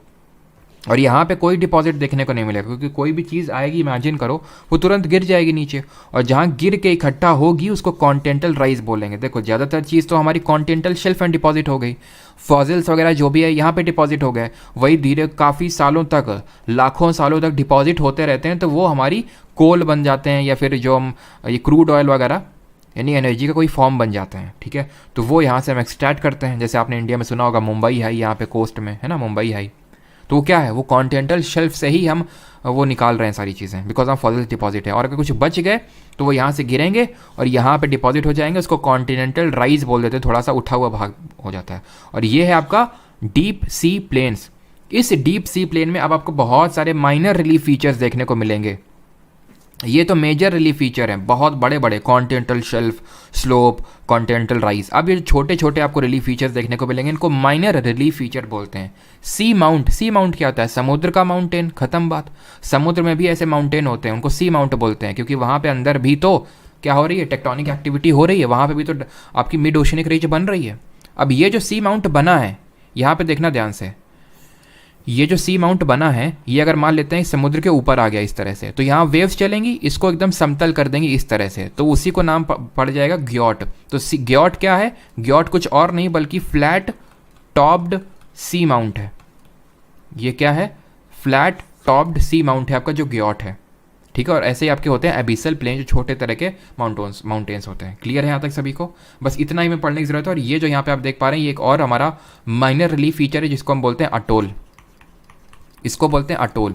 ये अटोल ऐसे बनता है जैसे कि हमारा कोई यहाँ पे जैसे अंदर अंदर आप इमेजिन करो, ऐसे हमारा कोई सी माउंट होगा। सी माउंट के चारों तरफ क्या होते हैं, कोरल इसको घेर रहते हैं। कोरल, अभी कोरल भी देख लेंगे कोरल क्या होते हैं। तो जब कोरल घेर लेते हैं, घेर तो लिया उन्होंने, फिर सी वेव चली तो ये बेचारा यहाँ से उखड़ गया तो बस इतना पार्ट बचता है, ऐसा लगता है कि बस ये है और अंदर पानी है। समझ रहे हैं आप, इस तरह का फीचर आपको देखने को मिल जाता है कि ये माउंटेन तो सिंक कर गया, नीचे डूब गया, इसी तरह से आप समझ सकते हो। अब बचा क्या, ये कोरल से बचे, तो ये एक तरह का अटोल बन जाता है। इसको बोलते हैं अटोल, रिंग शेप का बन जाता है ये। ठीक है, इसी को बोलते हैं अटोल। तो अगर पूछ ले अटोल क्या होता है तो आपको पता होना चाहिए कि अटोल ये चीज़ होती है। अब बात कर लेते हैं थोड़े से कोरल क्या होते हैं। कोरल्स क्या चीज़ होती हैं, कोरल्स, तो कोरल्स होते हैं आपके सी ऑर्गेनिज्म। ये होते हैं आपके, ये हम लोगों ने प्लांट एंड एनिमल किंगडम वाले चैप्टर में पढ़ा था। ये आपके सी ऑर्गेनिजम्स होते हैं, ठीक है, जो कि एक सिम्बायोटिक रिलेशनशिप में एग्जिस्ट करते हैं ज़ूज़ैंथेले एल्गे के साथ। ज़ूज़ैंथेले एल्गे के साथ रिलेशनशिप में एग्जिस्ट करते हैं। कैसे रिलेशनशिप में एग्जिस्ट करते हैं, ये जो ज़ूज़ैंथेले एल्गे हैं इनको खाना बना के देते हैं, और जो कोरल्स हैं ये एक सेक्रीट करते हैं कैल्शियम कार्बोनेट का कवच बना लेते हैं, जो इनको एक तरह से रहने के लिए बोल सकते हैं छत प्रोवाइड करते हैं। तो सिम्बायोटिक रिलेशनशिप में एग्जिस्ट करते हैं ज़ूज़ैंथेले एल्गे के साथ। ठीक है, एक तरह के माइक्रो ऑर्गेनिज्म है जो हमें सी में देखने को मिलते हैं, और ये हमेशा कॉलोनी में एग्जिस्ट करते हैं। ये हमेशा आपके कॉलोनी में एग्जिस्ट करते हैं जो कोरल्स होते हैं। ये आपसे पूछ सकता है कि इसके सर्वाइवल के लिए क्या इंपॉर्टेंट कंडीशंस होती हैं, सर्वाइवल के लिए फेवरेबल कंडीशंस क्या होती हैं इसके लिए, फेवरेबल कंडीशंस। तो फेवरेबल कंडीशन की अगर बात करें तो ये कभी भी फ्रेश वाटर में सर्वाइव नहीं करती, इनको चाहिए सेलाइन वाटर। ठीक है, थोड़ा सा खारे पानी की आवश्यकता होती है इनको। कोरल्स की अगर बात करें, फ्रेश वाटर में सर्वाइव नहीं करती हैं, इनको प्रॉपर सनलाइट चाहिए और क्लियर वाटर चाहिए। क्लियर वाटर इसीलिए चाहिए ताकि सनलाइट आ सके और ये जो ज़ूज़ैंथेले एल्गी हैं ये खाना बना सकें फोटोसिंथेसिस के द्वारा। तो ये इनके लिए एक फेवरेबल कंडीशन है कोरल के लिए। और टेम्परेचर की अगर बात करें तो मॉडरेट टेम्परेचर चाहिए इनको। ठीक है, मॉडरेट टेम्परेचर की आवश्यकता होती है, जैसे कि आप बोल सकते हैं 30 से लेकर 35 डिग्री सेल्सियस तक, ना तो बहुत ज़्यादा ठंडा पानी और ना ही बहुत ज़्यादा गर्म पानी। ठीक है, यहाँ तक सभी को चीज़ें क्लियर हैं कि नहीं, यहाँ पे हमारी चीज़ें होती हैं ख़त्म, और इसके बाद हम करेंगे PYQs।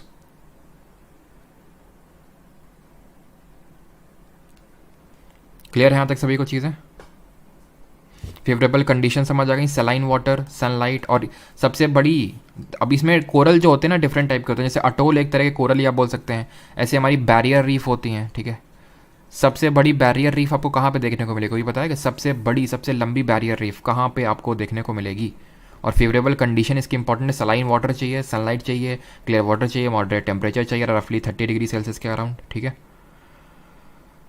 चलो, तो बैरियर रीफ आपकी सबसे बड़ी है ग्रेट बैरियर रीफ ऑस्ट्रेलिया में, ठीक है। ग्रेट बैरियर रीफ ये आपको देखने को मिलेगी ऑस्ट्रेलिया में, ठीक है, ऑस्ट्रेलिया में। और कोरल ब्लीचिंग अगर पूछ ले, कोरल ब्लीचिंग क्या चीज़ होती है, तो कोरल ब्लीचिंग जो ग्लोबल वार्मिंग की वजह से जो सी सरफेस टेम्परेचर इंक्रीज़ कर रहा है उसकी वजह से जो इनको खतरा पहुंच रहा है या फिर इनका एक तरह से हार्म हो रहा है इनको, that is called as coral bleaching, ठीक है, उसको हम कोरल ब्लीचिंग बोलते हैं। और यहाँ पे हमारी होती हैं चीज़ें ख़त्म। अब बढ़ते हैं आगे और करते हैं PYQs को। यहाँ तक आई होप किसी कोई डाउट नहीं होगा। और ये ध्यान रखना, ये हमेशा आपके एग्जिस्ट करते हैं कॉलोनी में, ठीक है, सिंगल तो ऐसे एग्जिस्ट कर नहीं सकते। और इनको, हाँ एक चीज़ वही मैं बोल रहा था, रेन फॉरेस्ट ऑफ सी के नाम से जानते हैं इनको, ठीक है, रेन फॉरेस्ट ऑफ सी, ठीक है, रेन फॉरेस्ट ऑफ सी के नाम से इनको जानते हैं। और ये डिफरेंट टाइप के हो सकते हैं, बैरियर रीफ हो सकती हैं, अटोल हो सकते हैं, ठीक है, फ्रिंगिंग रीफ हो सकते हैं, ये इसके एग्जाम्पल्स होते हैं। बाकी आपसे ज़्यादा डीप में पूछता नहीं आपके एग्जाम में, तो ज़्यादा डीप में हमें करने की ज़रूरत है नहीं, ठीक है। ये चीज़ समझ आ गई सभी को, ठीक है, सी फ्लोर स्प्रेडिंग वगैरह। और हैरी हेस की जो थ्योरी थी वो divergent plate boundary, clear.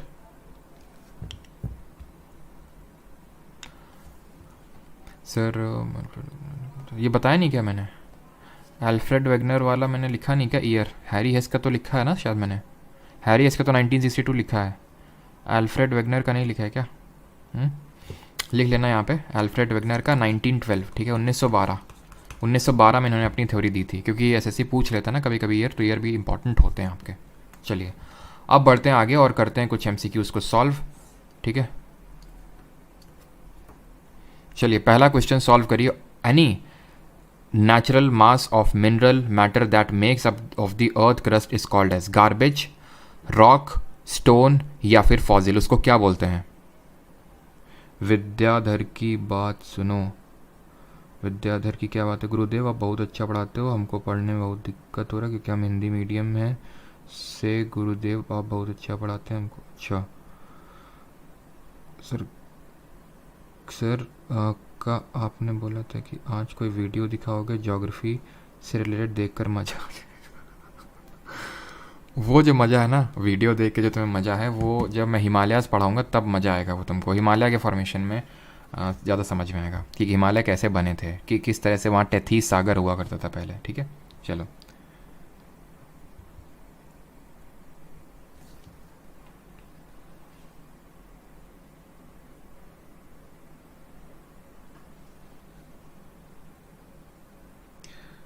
Granite, granite आपका इंट्रेजिव का एग्जाम्पल है, बिल्कुल ग्रेनाइट आपका इंट्रेजिव का ही है। क्या कोई दिक्कत है क्या इसमें? ग्रेनाइट हो गया आपका, गबरू हो गया, गबरू ग्रेनाइट, क्या मैंने ये बताया नहीं था क्या? गबरू हो गया आपका, ग्रेनाइट हो गया आपका, ये आपका इंट्रेजिव का एग्जाम्पल है, ठीक है, इंट्रेजिव इग्नियस रॉक। और इसी को प्लूटोनिक भी बोलते हैं, ठीक है, प्लूटोनिक भी बोलते हैं। और जो आपका बसाल्ट हो गया, प्यूमाइस हो गया, गबरू ग्रेनाइट, बसाल्ट, प्यूमाइस, ऐसे याद रखो। गबरू ग्रेनाइट पहले बने, तो हम लोगों ने ऑर्डर याद किया ना, गबरू ग्रेनाइट, बसाल्ट, प्यूमाइस, तो गबरू ग्रेनाइट पहले बने यानी अंदर ही अंदर बन गए होंगे, यानी इंट्रूसिव है। और बसाल्ट, प्यूमाइस बाद में नाम ले रहे हैं यानी बाद में बने होंगे, यानी कि कैसे हो गए? एक्सट्रूसिव हो गए आपके, ठीक है। इस तरह से याद कर सकते हैं। तो आंसर यहाँ क्या होगा? Any natural mass of mineral matter that makes up the earth crust is called as, उसको हम बोलते हैं रॉक।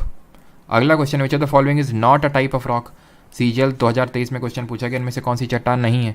इग्नियस, सेडिमेंट्री, ट्रेस या फिर मेटामॉर्फिक। देखिए कितने बेसिक से क्वेश्चन पूछे गए। इग्नियस भी रॉक है, सेडिमेंट्री भी है, मेटामॉर्फिक भी। ट्रेस किसी तरह की रॉक नहीं होती है। Third, rocks that are found by the cooling of magma are called as, magma के ठंडे होने के बनने वाली चट्टानों को क्या कहते हैं? Rock salt, metamorphic, igneous rock या फिर सेडिमेंट्री रॉक, उसको क्या बोलते हैं? काला नमक, रूपांतरित आग्नेय चट्टान या फिर असादी चट्टान है, तो उसको हम बोलते हैं igneous rock, option number C. 1130 पे होती है सिंगालोंग। Question number 4, Namita talks about an example of metamorphic rock which of the following can be it. Namita जो है किसी एक मेटामॉर्फिक रॉक के बारे में बता रही है, वो किसमें से क्या हो सकती है? ऑप्शंस आपके सामने, हेलाइट, मार्बल, लाइमस्टोन या फिर शेल। हेलाइट, मार्बल, लाइमस्टोन या फिर शेल। तो अगर हम बात करें हेलाइट, तो हमने देखा था केमिकली फॉर्म्ड सेडिमेंट्री रॉक है। मेटामॉर्फिक पूछा, ये हो नहीं सकता है, ठीक है। और लाइमस्टोन भी सेडिमेंट्री रॉक है। किस तरह की, ये तीनों में आती है, मतलब मैकेनिकली, केमिकली और ऑर्गेनिकली तीनों में आती है। शेल की अगर बात करें, मैकेनिकली फॉर्म्ड सेडिमेंट्री रॉक है मार्बल। मार्बल ही है हम लोग की। मार्बल किसका मेटामॉर्फाइज्ड फॉर्म है? लाइमस्टोन। लाइमस्टोन क्या है? Sedimentary rock. जब इसको पीवीटी चेंजेस करवाते हैं तो मार्बल बन जाती है। How many type of igneous rock are there? कितने तरह की इग्नियस रॉक होती हैं? आग्नेय चट्टान के कितने प्रकार होते हैं? तो हमने अभी पढ़ा है कि आग्नेय चट्टानों के दो प्रकार होते हैं, एक तो इंट्रूसिव और दूसरा एक्सट्रूसिव। इंट्रूसिव को ही हम प्लूटोनिक रॉक बोल देते हैं। गबरू ग्रेनाइट किस तरह की हैं? Intrusive. Basalt pumice extrusive. Sixth, which type of rock can be considered as a biological sedimentary rock? देखो हो देखो, इसने पूछ लिया बायोलॉजिकल सेडिमेंट्री रॉक, ठीक है। तो बायोलॉजिकल मतलब वही है कि आपकी एक तरह की ऑर्गेनिकली फॉर्म्ड है, ठीक है। तो बॉक्साइट, मार्बल, ग्रेनाइट या फिर लाइमस्टोन, ये आपके ऑप्शन है। Granite, gabbro granite, basalt pumice, igneous rock है ये तो। मार्बल की अगर बात करें तो ये आपकी मेटामॉर्फिक रॉक है। और हमने पढ़ा था लाइमस्टोन तो तीनों में ही आता है, ये केमिकली में भी आता है, ऑर्गेनिकली में भी आता है और मैकेनिकली में भी आता है। देखो पूछ ही लिया उसने सीजीएल 2022 में। Seventh, which of the following is a characteristic of sedimentary rock? इनमें से अवसादी चट्टानों का कौन सा कैरेक्टरिस्टिक है? लीनिएशन, बैंड, फोलिएशन या फिर लिथिफैक्शन? तो लीनिएशन और फोलिएशन अगर बात करें, ये एक तरह की चीज़ है जहाँ पे लाइंस के फॉर्म में रॉक एग्जिस्ट करती है। बैंडिंग होता है, alternate light and dark shades होती हैं, और ये एग्जांपल है हमारे मेटामॉर्फिक रॉक के।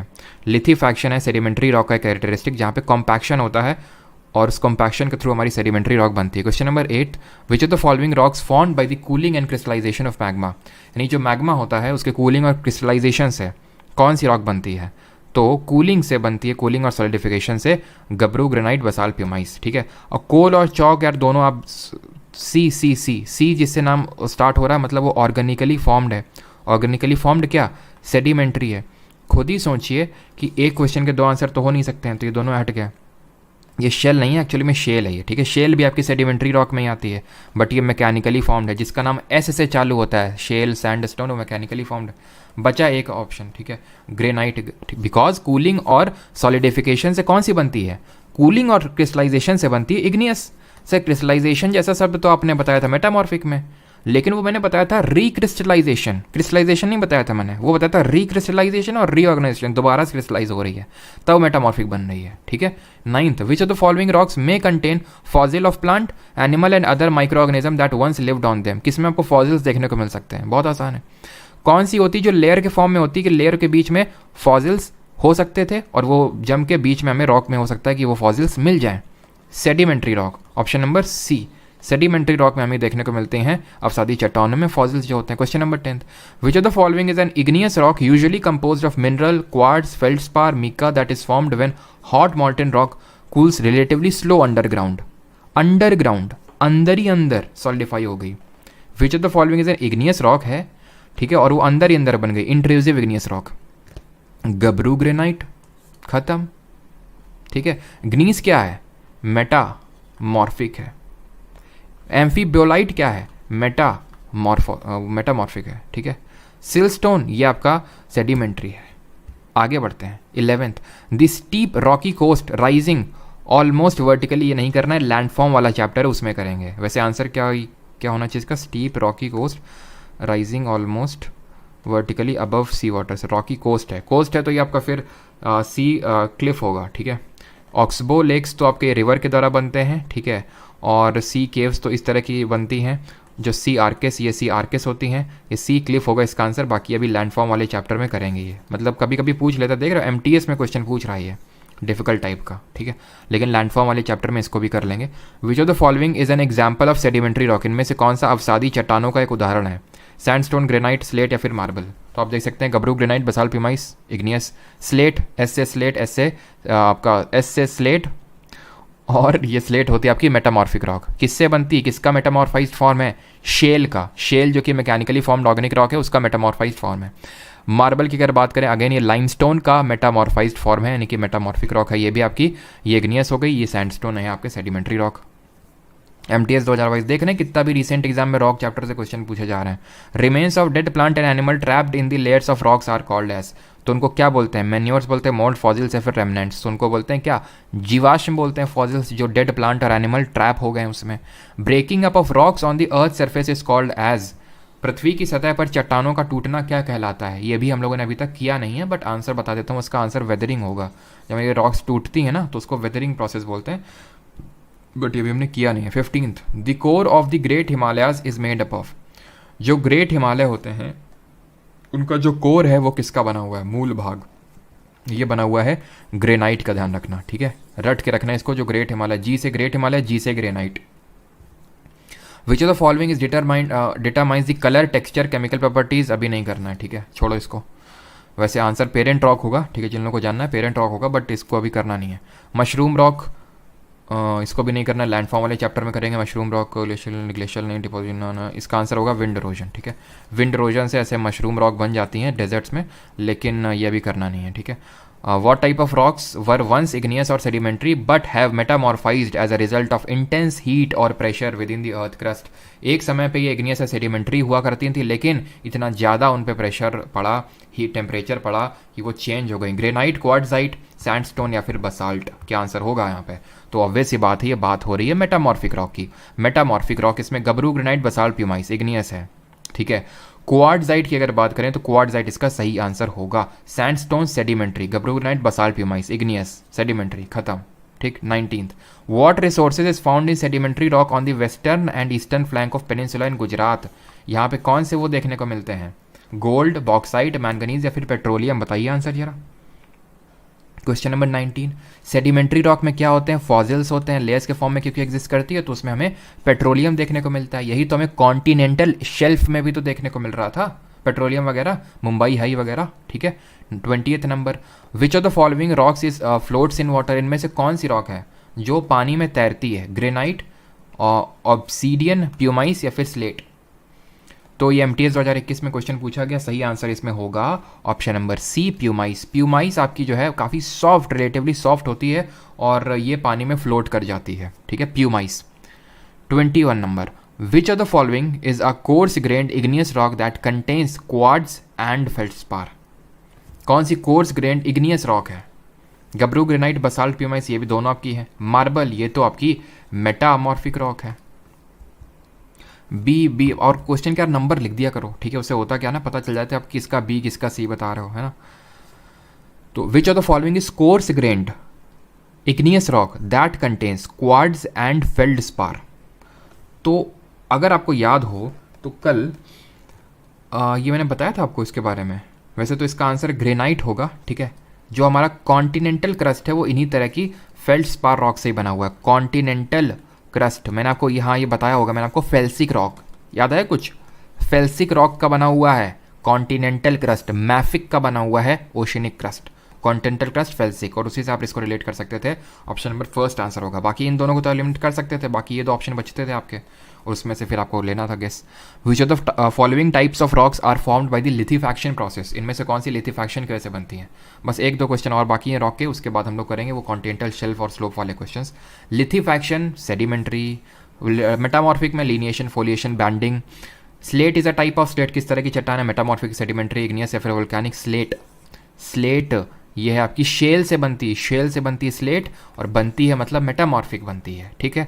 विच ऑफ द फॉलोइंग, वोल्केनो से क्वेश्चन है ये, विच of the following is the only active volcanic island in India? India के बारे में अभी तक हमने कुछ पढ़ा नहीं है तो अभी करेंगे नहीं, बाकी आंसर बैरन होगा इसका, ठीक है।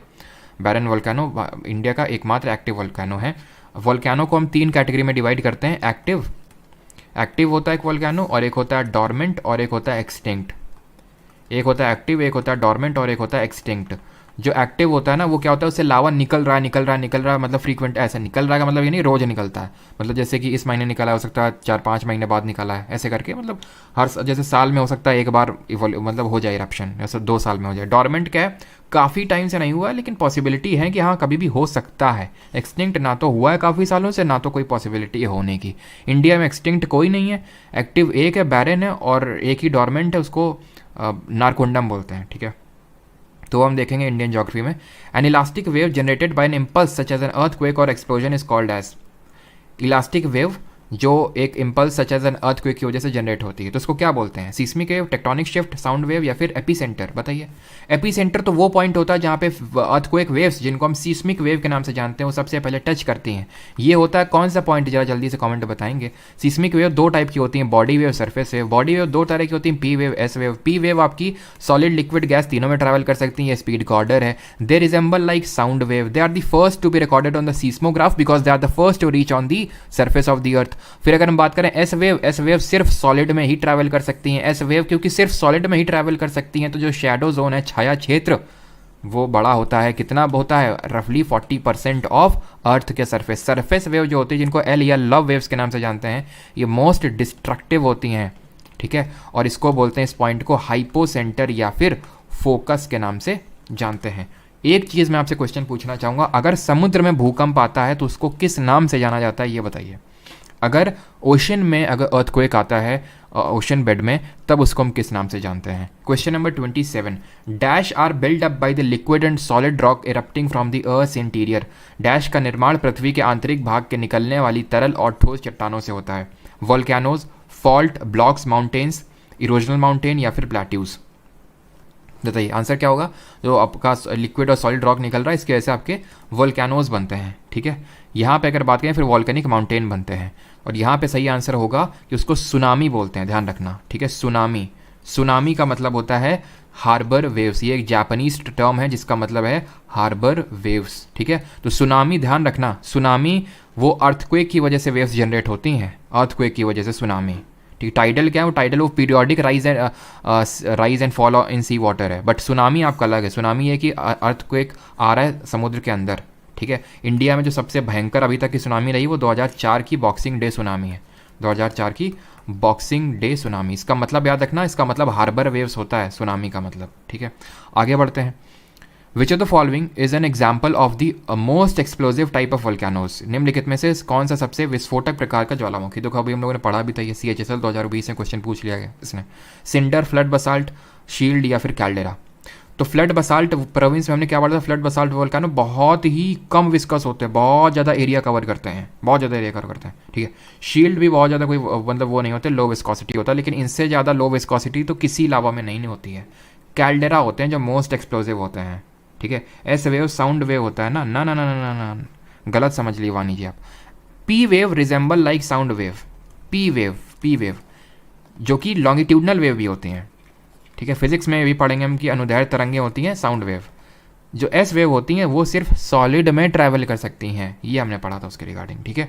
29 खत्म हो गया अभी आते हैं कॉन्टिनेंट और ओशियन। इसमें हम चालू करेंगे, लास्ट से चालू करते हैं, ठीक है। लास्ट क्वेश्चन से चालू करते हैं, ठीक है। चलो इससे क्वेश्चन से चालू करते हैं। Which of the following is the shallowest part of the ocean showing an average gradient of 1 degree और इवन लेस? निम्नलिखित में से कौन सा महासागर का सबसे उथला हिस्सा है जो 1 डिग्री या उससे भी कम की औसत ढाल दिखाता है?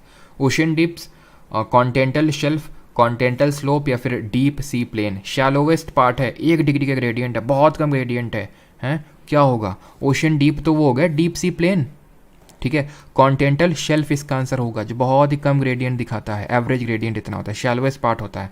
तुम जाके एकदम जा सकते हो, लेकिन अगर तुम कॉन्टिनेंटल स्लोप में चले गए तो एकदम से वहाँ पर ढलान होती है, ठीक है। आगे बढ़े, क्लियर हो गया? ये देख सकते हैं CGL 2022 में क्वेश्चन पूछा गया, ये CHSL 2022 8 जून। Which part of the ocean layer is the flattest and smoothest in the world? Flat होता है और स्मूथ होता है। Trench, continental slope, deep sleep plains या फिर कॉन्टिनेंटल शेल्फ? फ्लैट होता है, एकदम फ्लैट होता है, मतलब कोई वही नहीं है, और स्मूथ भी बहुत होता है। कौन सा होता है? Trenches, continental slope, deep sea plain या फिर कॉन्टिनेंटल शेल्फ? आंसर होगा option number C, deep sea plain, क्योंकि शेल्फ में हल्का सा ग्रेडियंट होता है, ठीक है, एकदम फ्लैट नहीं होता और स्मूथ भी उतना नहीं होता है। आंसर होगा यहाँ पे option number C, deep sea plains. Trenches क्या है? वो गड्ढे हैं। ट्रेंच का मतलब होता है गड्ढा, जैसे मरियाना ट्रेंच हम लोगों ने पढ़ा, तो मरियाना ट्रेंच क्या है? सबसे डीपेस्ट पॉइंट जो हमें देखने को मिलता है, ठीक है। वो उसकी जो डेप्थ है ना, वो तकरीबन 11 किलोमीटर तक है उसकी डेप्थ, जो मरियाना ट्रेंच है। मतलब जितना हिमालय ऊंचा है उससे ज़्यादा गहरा वो मरियाना ट्रेंच है आपका। क्वेश्चन 66 हो गया ना, 5। Which is the fourth largest water body in the world recognized by US board on geographical names as a body of water extending off the coast of Antarctica extending off the coast of Antarctica. ठीक है, southern ocean, Indian ocean, Arctic ocean या फिर Atlantic ocean. कितने distance के बाद आता है continental shelf? Continental shelf आपका जो कॉन्टिनेंट होता है उसी का एक्सटेंडेड फॉर्म होता है, और वो कहाँ तक जाएगा वो हर जगह के लिए अलग है। जैसे कि अगर हम बात करें, जैसे साउथ अमेरिका की अगर बात करें ना, साउथ अमेरिका देखा आपने? साउथ अमेरिका, तो अभी हम लोगों ने मैप देखा था साउथ अमेरिका, पता है यहाँ पे एंडीज माउंटेन रेंज है एकदम बॉर्डर में, यानी बहुत ज़्यादा मीन सी लेवल हुआ। यहाँ पे है ही नहीं कॉन्टिनेंटल शेल्फ, और बताओ, है ही नहीं कॉन्टिनेंटल शेल्फ, मतलब बहुत ही कम है या फिर ना के बराबर है। लेकिन अगर तुम चले जाओ यूरोपियन कंट्रीज़ में, वहाँ पे जैसे ये मान लो टॉप व्यू है अर्थ का, जैसे हम लोगों ने लॉन्गिट्यूड पढ़ा था, इस तरह से पढ़ा था। यहाँ ये वाले जो एरिया ना, जो फिनलैंड, नॉर्वे, ये सब जो यूरोपियन कंट्रीज़ है, यहाँ पे माउंटेन वगैरह नहीं है। यहाँ पे जो मतलब मीन सी लेवल है वो बहुत कम है, तो यहाँ जो कॉन्टिनेंटल शेल्फ है बहुत दूर दूर तक जाती है, बहुत दूर दूर तक। ठीक है, तो यहाँ पे सही आंसर होगा अटलांटिक। कैसे? अब भाई extending off the coast of Antarctica है, which is the fourth largest. एक सेकेंड, क्वेश्चन क्या पूछ रहा है, फिर से इसको देखते हैं हिंदी में दुनिया का, चलो इंग्लिश पढ़ते हैं। Which is the fourth largest water body in the world recognized by the US board on geographic names as a body of water extending off the coast of Antarctica. यानी कि extending off the coast of Antarctica, तो ये southern ocean होगा, फिर Atlantic कैसे हो सकता है ये? ठीक है, सदर्न ओशन होगा। ठीक है, सदर्न ओशन, क्योंकि एंटार्क्टिका के नीचे बात हो रही सर, ये जैसे ये है तो एंटार्क्टिका की बात हो रही, अटलांटिक वगैरह कहाँ से आ जाएंगे यहाँ पे? यहाँ पे तो सदर्न ओशन आएगा ना, एंटार्क्टिका की बात हो रही है, तो ऑप्शन नंबर ए आंसर होगा इसका। ठीक है, अगले क्वेश्चन पे आते हैं। अगला क्वेश्चन है ये, Madagascar is located in which ocean? तो इसके लिए आपको पता होना चाहिए मेडागास्कर है क्या। मेडागास्कर एक आइलैंड कंट्री है, जो कि जो अफ्रीका है ना, ऐसे करके यहाँ पे प्रेजेंट है मेडागास्कर, ऐसे करके। तो ये कौन सा ओशन है? चलो मैंने आपको बता दिया, ये अफ्रीका है। ठीक है, ये आपको पता है इंडिया, तो ये कौन सा ओशन हुआ? ये हमारा इंडियन ओशन हुआ, option number C.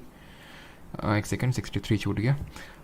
Which is the correct sequence of oceans according to the size from largest to smallest? आकार के अनुसार बड़े से छोटे तक का सही आपको क्रम बताना है यहाँ पे। ऑप्शंस आपके सामने, पैसा होना चाहिए, PAIS। ठीक है, वही सदर्न ओशन को वही एंटार्क्टिक भी बोल सकते हैं, ऑप्शन नंबर बी। ठीक है, ऑप्शन नंबर बी। ठीक है, पैसा वाला आपको याद रखना है। और ये देखो यहाँ पे, देखो पैसा यहाँ पे भी वैसे लग सकता है, बट एंटार्क्टिक लास्ट में होगा, इतना तो पता है ना। पैसिफिक है, फिर अटलांटिक है, फिर इंडियन है, फिर पैसिफिक आपका डीपेस्ट भी है। ठीक है, 62, where does the lower salinity water rest with the higher salinity water dense water? तो जिसकी सैलिनिटी कम होती है तो वो कहाँ पे लाई करता है? हायर सैलिनिटी से अगर बात करें तो ऑब्वियस सी बात है यार, जिसकी ज़्यादा सैलिनिटी होगी तो ज़्यादा डेंस होगा, जो ज़्यादा डेंस होगा तो नीचे सेटल डाउन करेगा, कम डेंसिटी वाला ऊपर तैरेगा। तो where does lower salinity rest? ये ऊपर लाई करेगा, अबव। ठीक है, 61, what was the name of mega ocean that surrounded the single continental mass before the continental drift as described by Alfred Wegener? तो वो क्या था जो सिंगल आपका कॉन्टिनेंटल मास, जिसका क्या नाम था? चलो बता देते हैं, पैंजिया। उसको किसने सराउंड कर रखा था? उसको सराउंड कर रखा था पैंथालासा ने। ठीक है, ऑप्शन नंबर बी यहाँ पे सही आंसर होगा। 60, dash are gently sloping areas of ocean basin? देखिए CHSL 2021, महासागरी घाटियों में धीरे धीरे ढलान वाले क्षेत्र, deep sea plain, continental shelf, continental slopes या फिर ओशन डीप, किसके नाम से जानते हैं? तो यानी जेंटली स्लोपिंग है, स्लोपिंग है, फ्लैट एकदम नहीं, फ्लैट होते तो डीप सी प्लेन होते हैं, तो ये नहीं होगा, कॉन्टिनेंटल शेल्फ होगा यहाँ पे। ठीक है, स्लोप क्या है? जेंटली नहीं है, बहुत भयंकर वो स्लोप है उनकी। Question 59, name the only sea in the world that does not have a land boundary? विश्व का एकमात्र समुद्र का नाम बताइए जिसकी कोई स्थलीय सीमा नहीं है। सैरगासो सी, पेचौरा सी, अमुंडसेन सी या फिर एमंडसेन सी? ठीक है, या फिर आइरॉइस सी? तो सही आंसर क्या होगा इसका?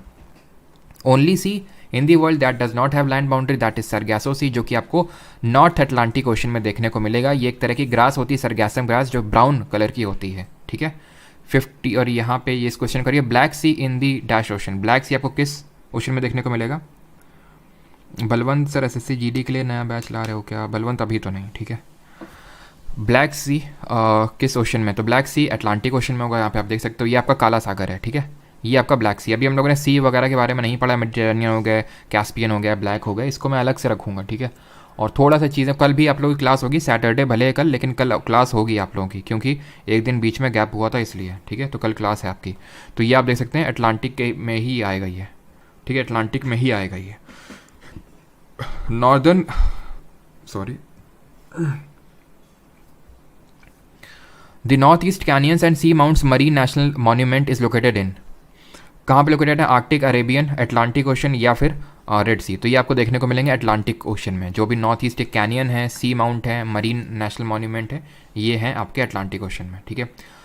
विच of the following is a group of island found in the tropical oceans consisting of coral reefs and a central depression. ये कोरल रीफ होता है और एक सेंट्रल डिप्रेशन होता है। ग्योट्स होते हैं, अटोल होते हैं, सी माउंट होते हैं, लगून होते हैं। भाई लगून अगर बात करें, ये बैक वाटर होते हैं। ये जब मैं आपको पढ़ाऊंगा इंडियन ज्योग्राफी तो वहाँ पे जब लगून लेक देखेंगे तो वहाँ पे बताऊंगा कि इस तरह से लगून लेक बनते हैं। जैसे होता है ये, जैसे ये कोस्ट है, समुद्र का पानी आता है लहर मार मार के, तो यहाँ पानी इकट्ठा हो जाता है और उसी को लगून बोल देते हैं, ठीक है। जो कि एक नैरो स्ट्रिप ऑफ लैंड से सेपरेट होता है मेन सी बेसिन से, ठीक है।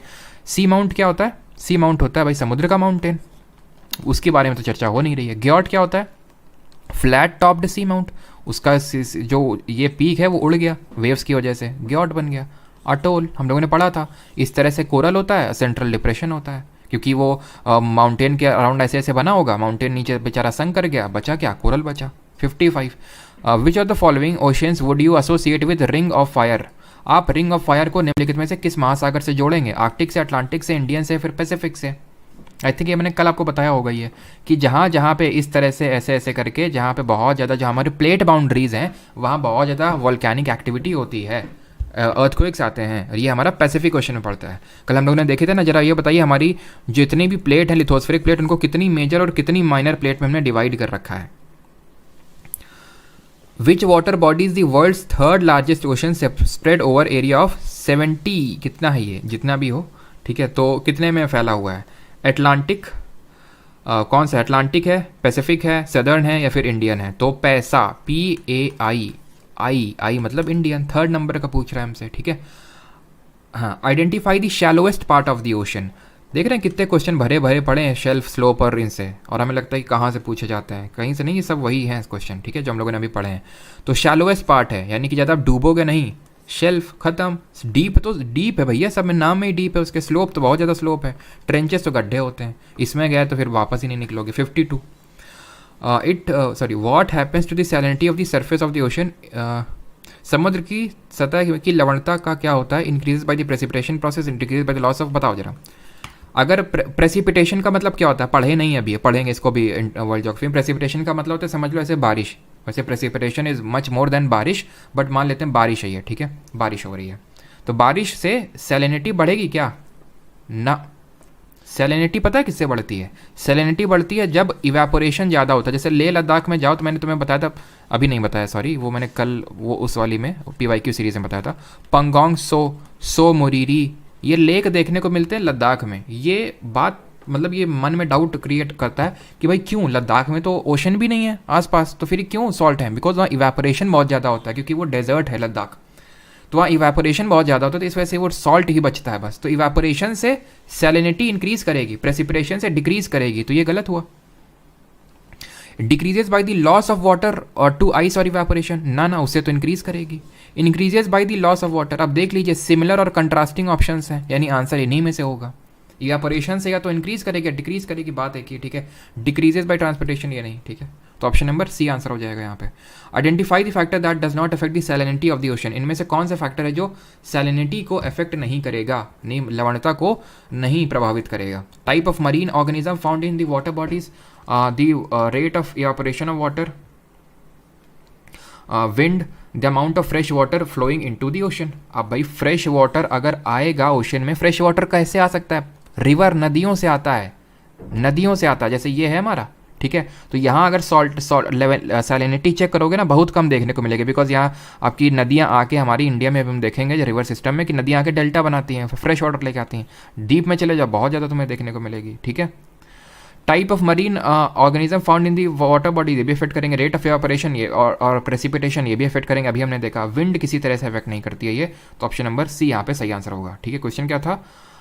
Identify the factor that does not affect the salinity of the ocean, उस कारक की पहचान करें जो समुद्र की लवणता को अफेक्ट नहीं करेगा, ठीक है। तो यहाँ पे आपका सही आंसर वही हो जाएगा आपका, सॉरी विंड तो अफेक्ट करेगा, एक सेकेंड, विंड आपका अफेक्ट कर जाएगा। कैसे अफेक्ट करेगा? अब मेरे दिमाग में आया कि विंड ऐसे अफेक्ट कर सकता है कि जैसे फॉर एग्जांपल मान लेते हैं कि यहाँ पे ये जो पार्ट है यहाँ पे बहुत ज़्यादा सैलिनिटी है, यहाँ बहुत ज़्यादा सैलिनिटी है, ठीक है।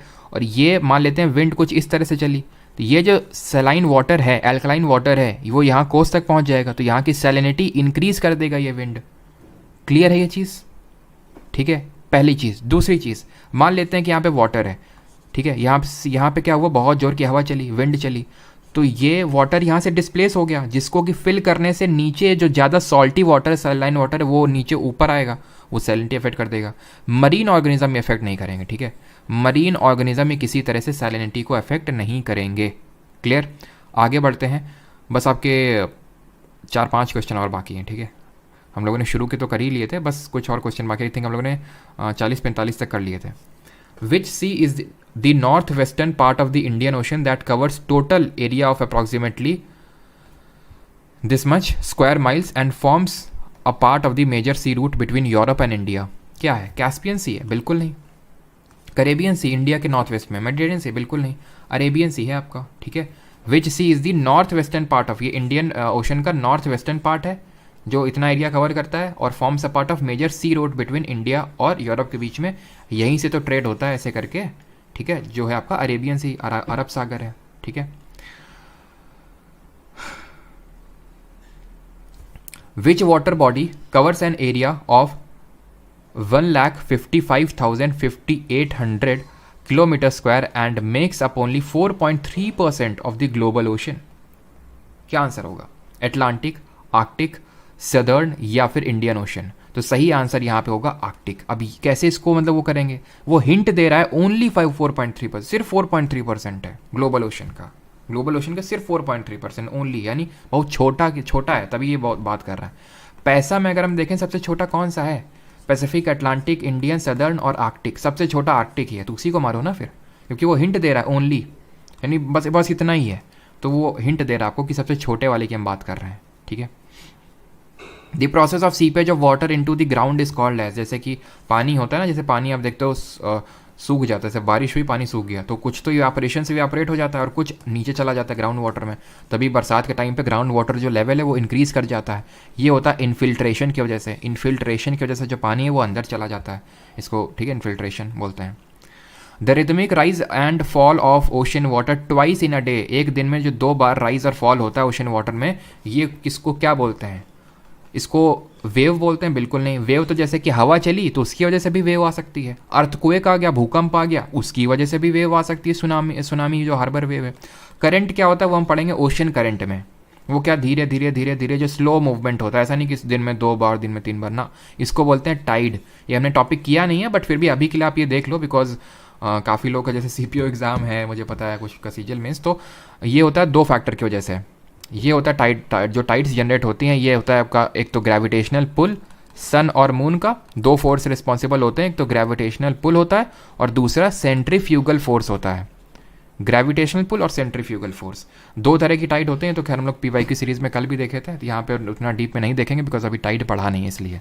Which water bodies present to the south of India? South of India में कौन सी वाटर बॉडी? पैसिफिक है, अरेबियन है, बे ऑफ बंगाल है, या इंडियन ओशन है? साउथ ऑफ इंडिया है इंडियन ओशन, सिंपल, ठीक है। अगला है 45, the lowest point on earth is called dash which is present in the Pacific ocean? पृथ्वी पर सबसे निचले ज्ञात बिंदु को क्या कहा जाता है जो प्रशांत सागर में मौजूद है? Factorial deep, Challenger Deep, Great Blue Hole या फिर ग्रेट बैरियर रीफ? तो ग्रेट बैरियर रीफ हमें देखने को मिलेगी कहाँ पे? ऑस्ट्रेलिया में। चैलेंजर डीप होगा इसका आंसर, ठीक है। Ocean acidification is the ongoing decrease in the pH of the Earth's oceans caused by the uptake of dash from the atmosphere. Ocean acidification का मतलब क्या होता है कि ओशन में जो pH वैल्यू डिक्रीज हो रही है, इसके कई सारे कारण होते हैं, ठीक है। तो इसमें एक कारण है कि caused by the Uptake of dash from the atmosphere, क्या चीज़ का ज़्यादा अपटेक हो रहा है?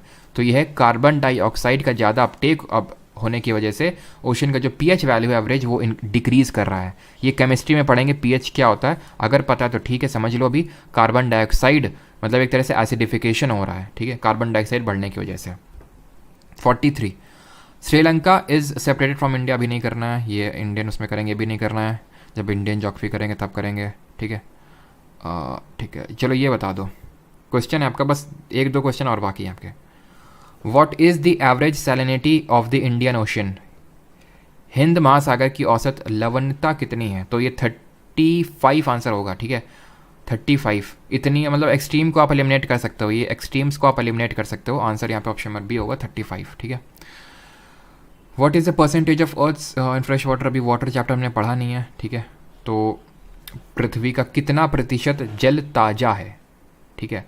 इसका मतलब क्या हुआ? इसका मतलब वो फ्रेश वाटर कितना है। तो जो 71% वाटर है हमारा, 3% लैंड है। इस 71% वाटर में 97% पीने योग्य नहीं है, एल्कलाइन है, और इसमें सिर्फ 3% के, रफली 3% के समथिंग है, फिर इसको हम 2.7% बोल सकते हैं। ये तकरीबन आपका 2.7% या फिर 2.8% ही आपका पीने योग्य है।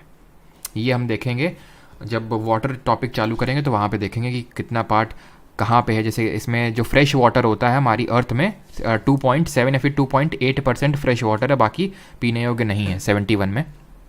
उसमें सबसे ज़्यादा ग्लेशियर में देखने को मिलता है, ग्लेशियर और आइस कैप में, ठीक है। सबसे ज़्यादा की अगर बात करें तो ग्लेशियर और आइस कैप में देखने को मिलता है, ठीक है।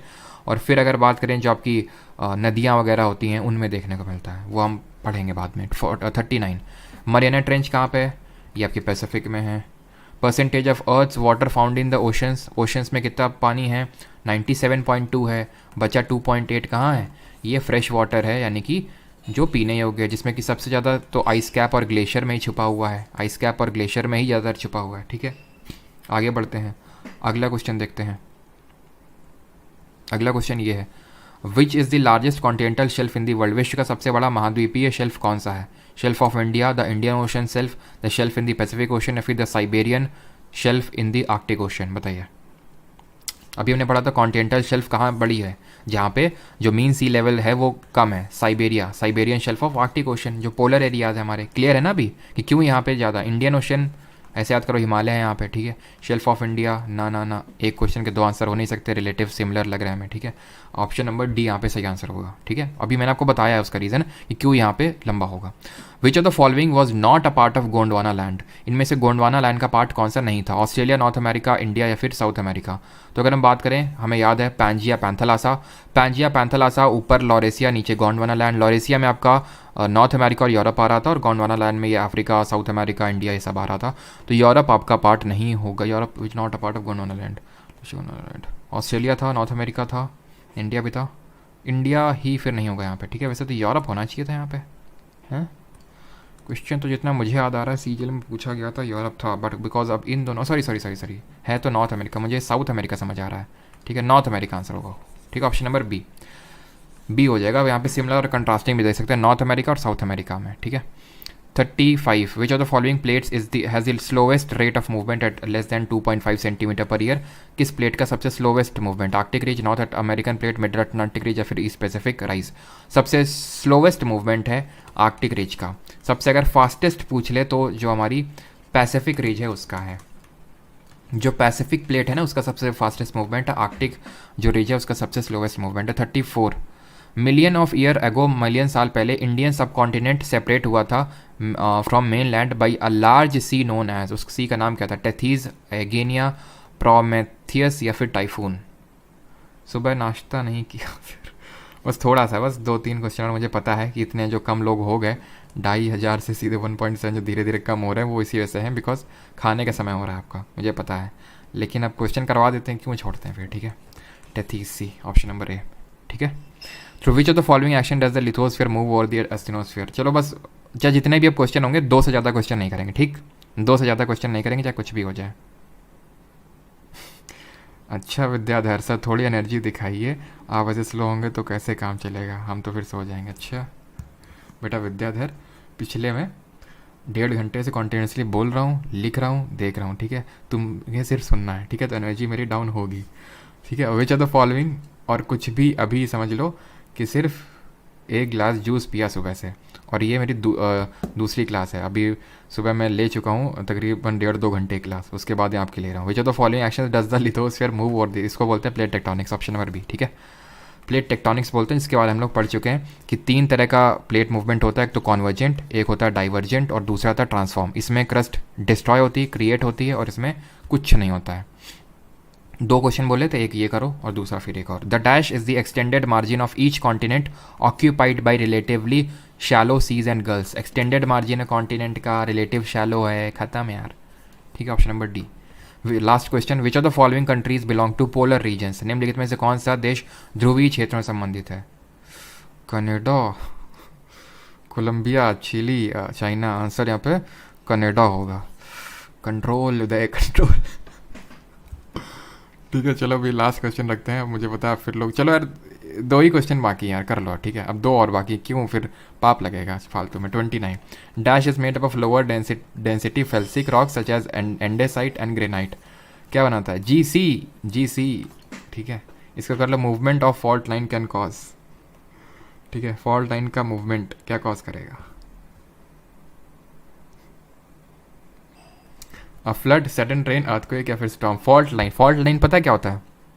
जहाँ पे प्लेट ऐसे ऐसे एकदम अटकी हुई होती है ना, कल बताया था, वो फॉल्ट लाइन होती है। यहाँ पे फॉल्ट लाइन में अर्थक्वेक आने के चांसेस बहुत होते हैं। Option number C. ठीक, चलो ख़त्म हो गया आपका लेक्चर। ठीक है, बताइए कैसा लग रहा है आज आपका लेक्चर लेके। और कल मैंने आपको बोला था, अगर आपको याद हो, कि आज की क्लास थोड़ी सी लंबी होगी, 1:10 या 1:15 तक जा सकती है। 1:15 तक गई ना? ठीक है, 1:15 से ज़्यादा तो नहीं गई ना? अब आप ये मत बोलना 1:16 हो गया। ठीक,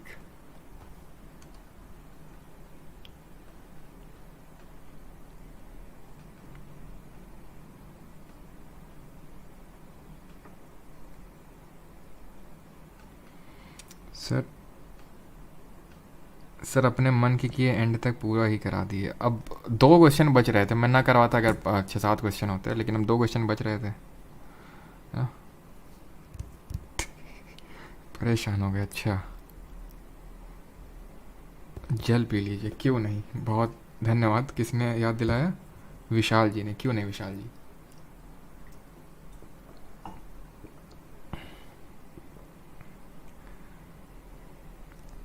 जिनका प्री नहीं निकला वो शाम वाली आईआरएस क्लास करें या ना करें? अभी ना करें फिर। अगर आपका सीपीओ स्टेनो है तो बिल्कुल करना है, अगर नहीं है आपका सीपीओ एग्ज़ाम तो नहीं करनी है फिर। और जो सीएचएस जो सॉरी सीजीएल मेंस वाले हैं उनके लिए मैं टेलीग्राम पे अभी कुछ डालूंगा, परमार एसएससी टेलीग्राम पे, तो प्लीज़ देख लीजिएगा। या तो फिर अभी बता देता हूँ मैं आपको, वैसे तो टेलीग्राम पे भी डालूंगा। अभी आप जीके नाश्ता पीडीएफ्स को बंद कर सकते हैं, बिकॉज धीरे धीरे बर्डन आपका बढ़ेगा। एक चीज़ आपको रिकमेंड करूँगा कि आप जीके नाश्ता पीडीएफ को बंद कर सकते हैं। ठीक है, और जो क्विज़ मिलती है, सुबह मॉर्निंग में क्विज़ अपलोड होती है, उसका पिन भी कर दिया मैंने, इसी वजह से पिन कर दिया उसको। तो जो मैं सुबह उठ के क्विज़ डालता हूँ आपके लिए, वो अटैम्प्ट कर सकते हो आप। ठीक है, उनको अटैम्प्ट कर लिया करो, बिकॉज उसमें मुश्किल से मुझे नहीं लगता 10 मिनट का टाइम लगेगा। 10 मिनट में जो कुछ 2-3 क्वेश्चन एक्स्ट्रा आपको मिले, ठीक है, तो उनको ऐड कर लिया करो अपने नोट्स में, बाकी उनको अटैम्प्ट कर लिया करो। नाश्ता पीडीएफ को भी बंद कर सकते हो जो मेंस वाले हैं। बाकी जो 2024 वाले उन्हें तो करना ही नहीं है, ना तो पीवाईक्यू करना है, ना तो वो वाला पीडीएफ करना है। वो फिर पीडीएफ सिर्फ उन्हीं लोगों को करना है, नाश्ता पीडीएफ, जिनका भी रिसेंट में कोई एग्ज़ाम लगा हुआ है, जैसे कि सीपीओ है, स्टेनो है, फिर कोई इसके अलावा कोई और, जैसे दिल्ली पुलिस है, उन लोगों को वो वाली पीडीएफ करनी है, नाश्ता पीडीएफ। ठीक है, नोट्स हाँ बिल्कुल बाइलिंगुअल मिलते हैं इस बैच के। सर बहुत खतरनाक पढ़ाते हैं बच्चा। नहीं नहीं निकिता, टीचिंग का मैं कोई क्लास नहीं लेता हूँ। इसका लेता हूँ डिफेंस एसएससी के और डिफेंस एग्ज़ाम्स के लिए, टीचिंग का नहीं।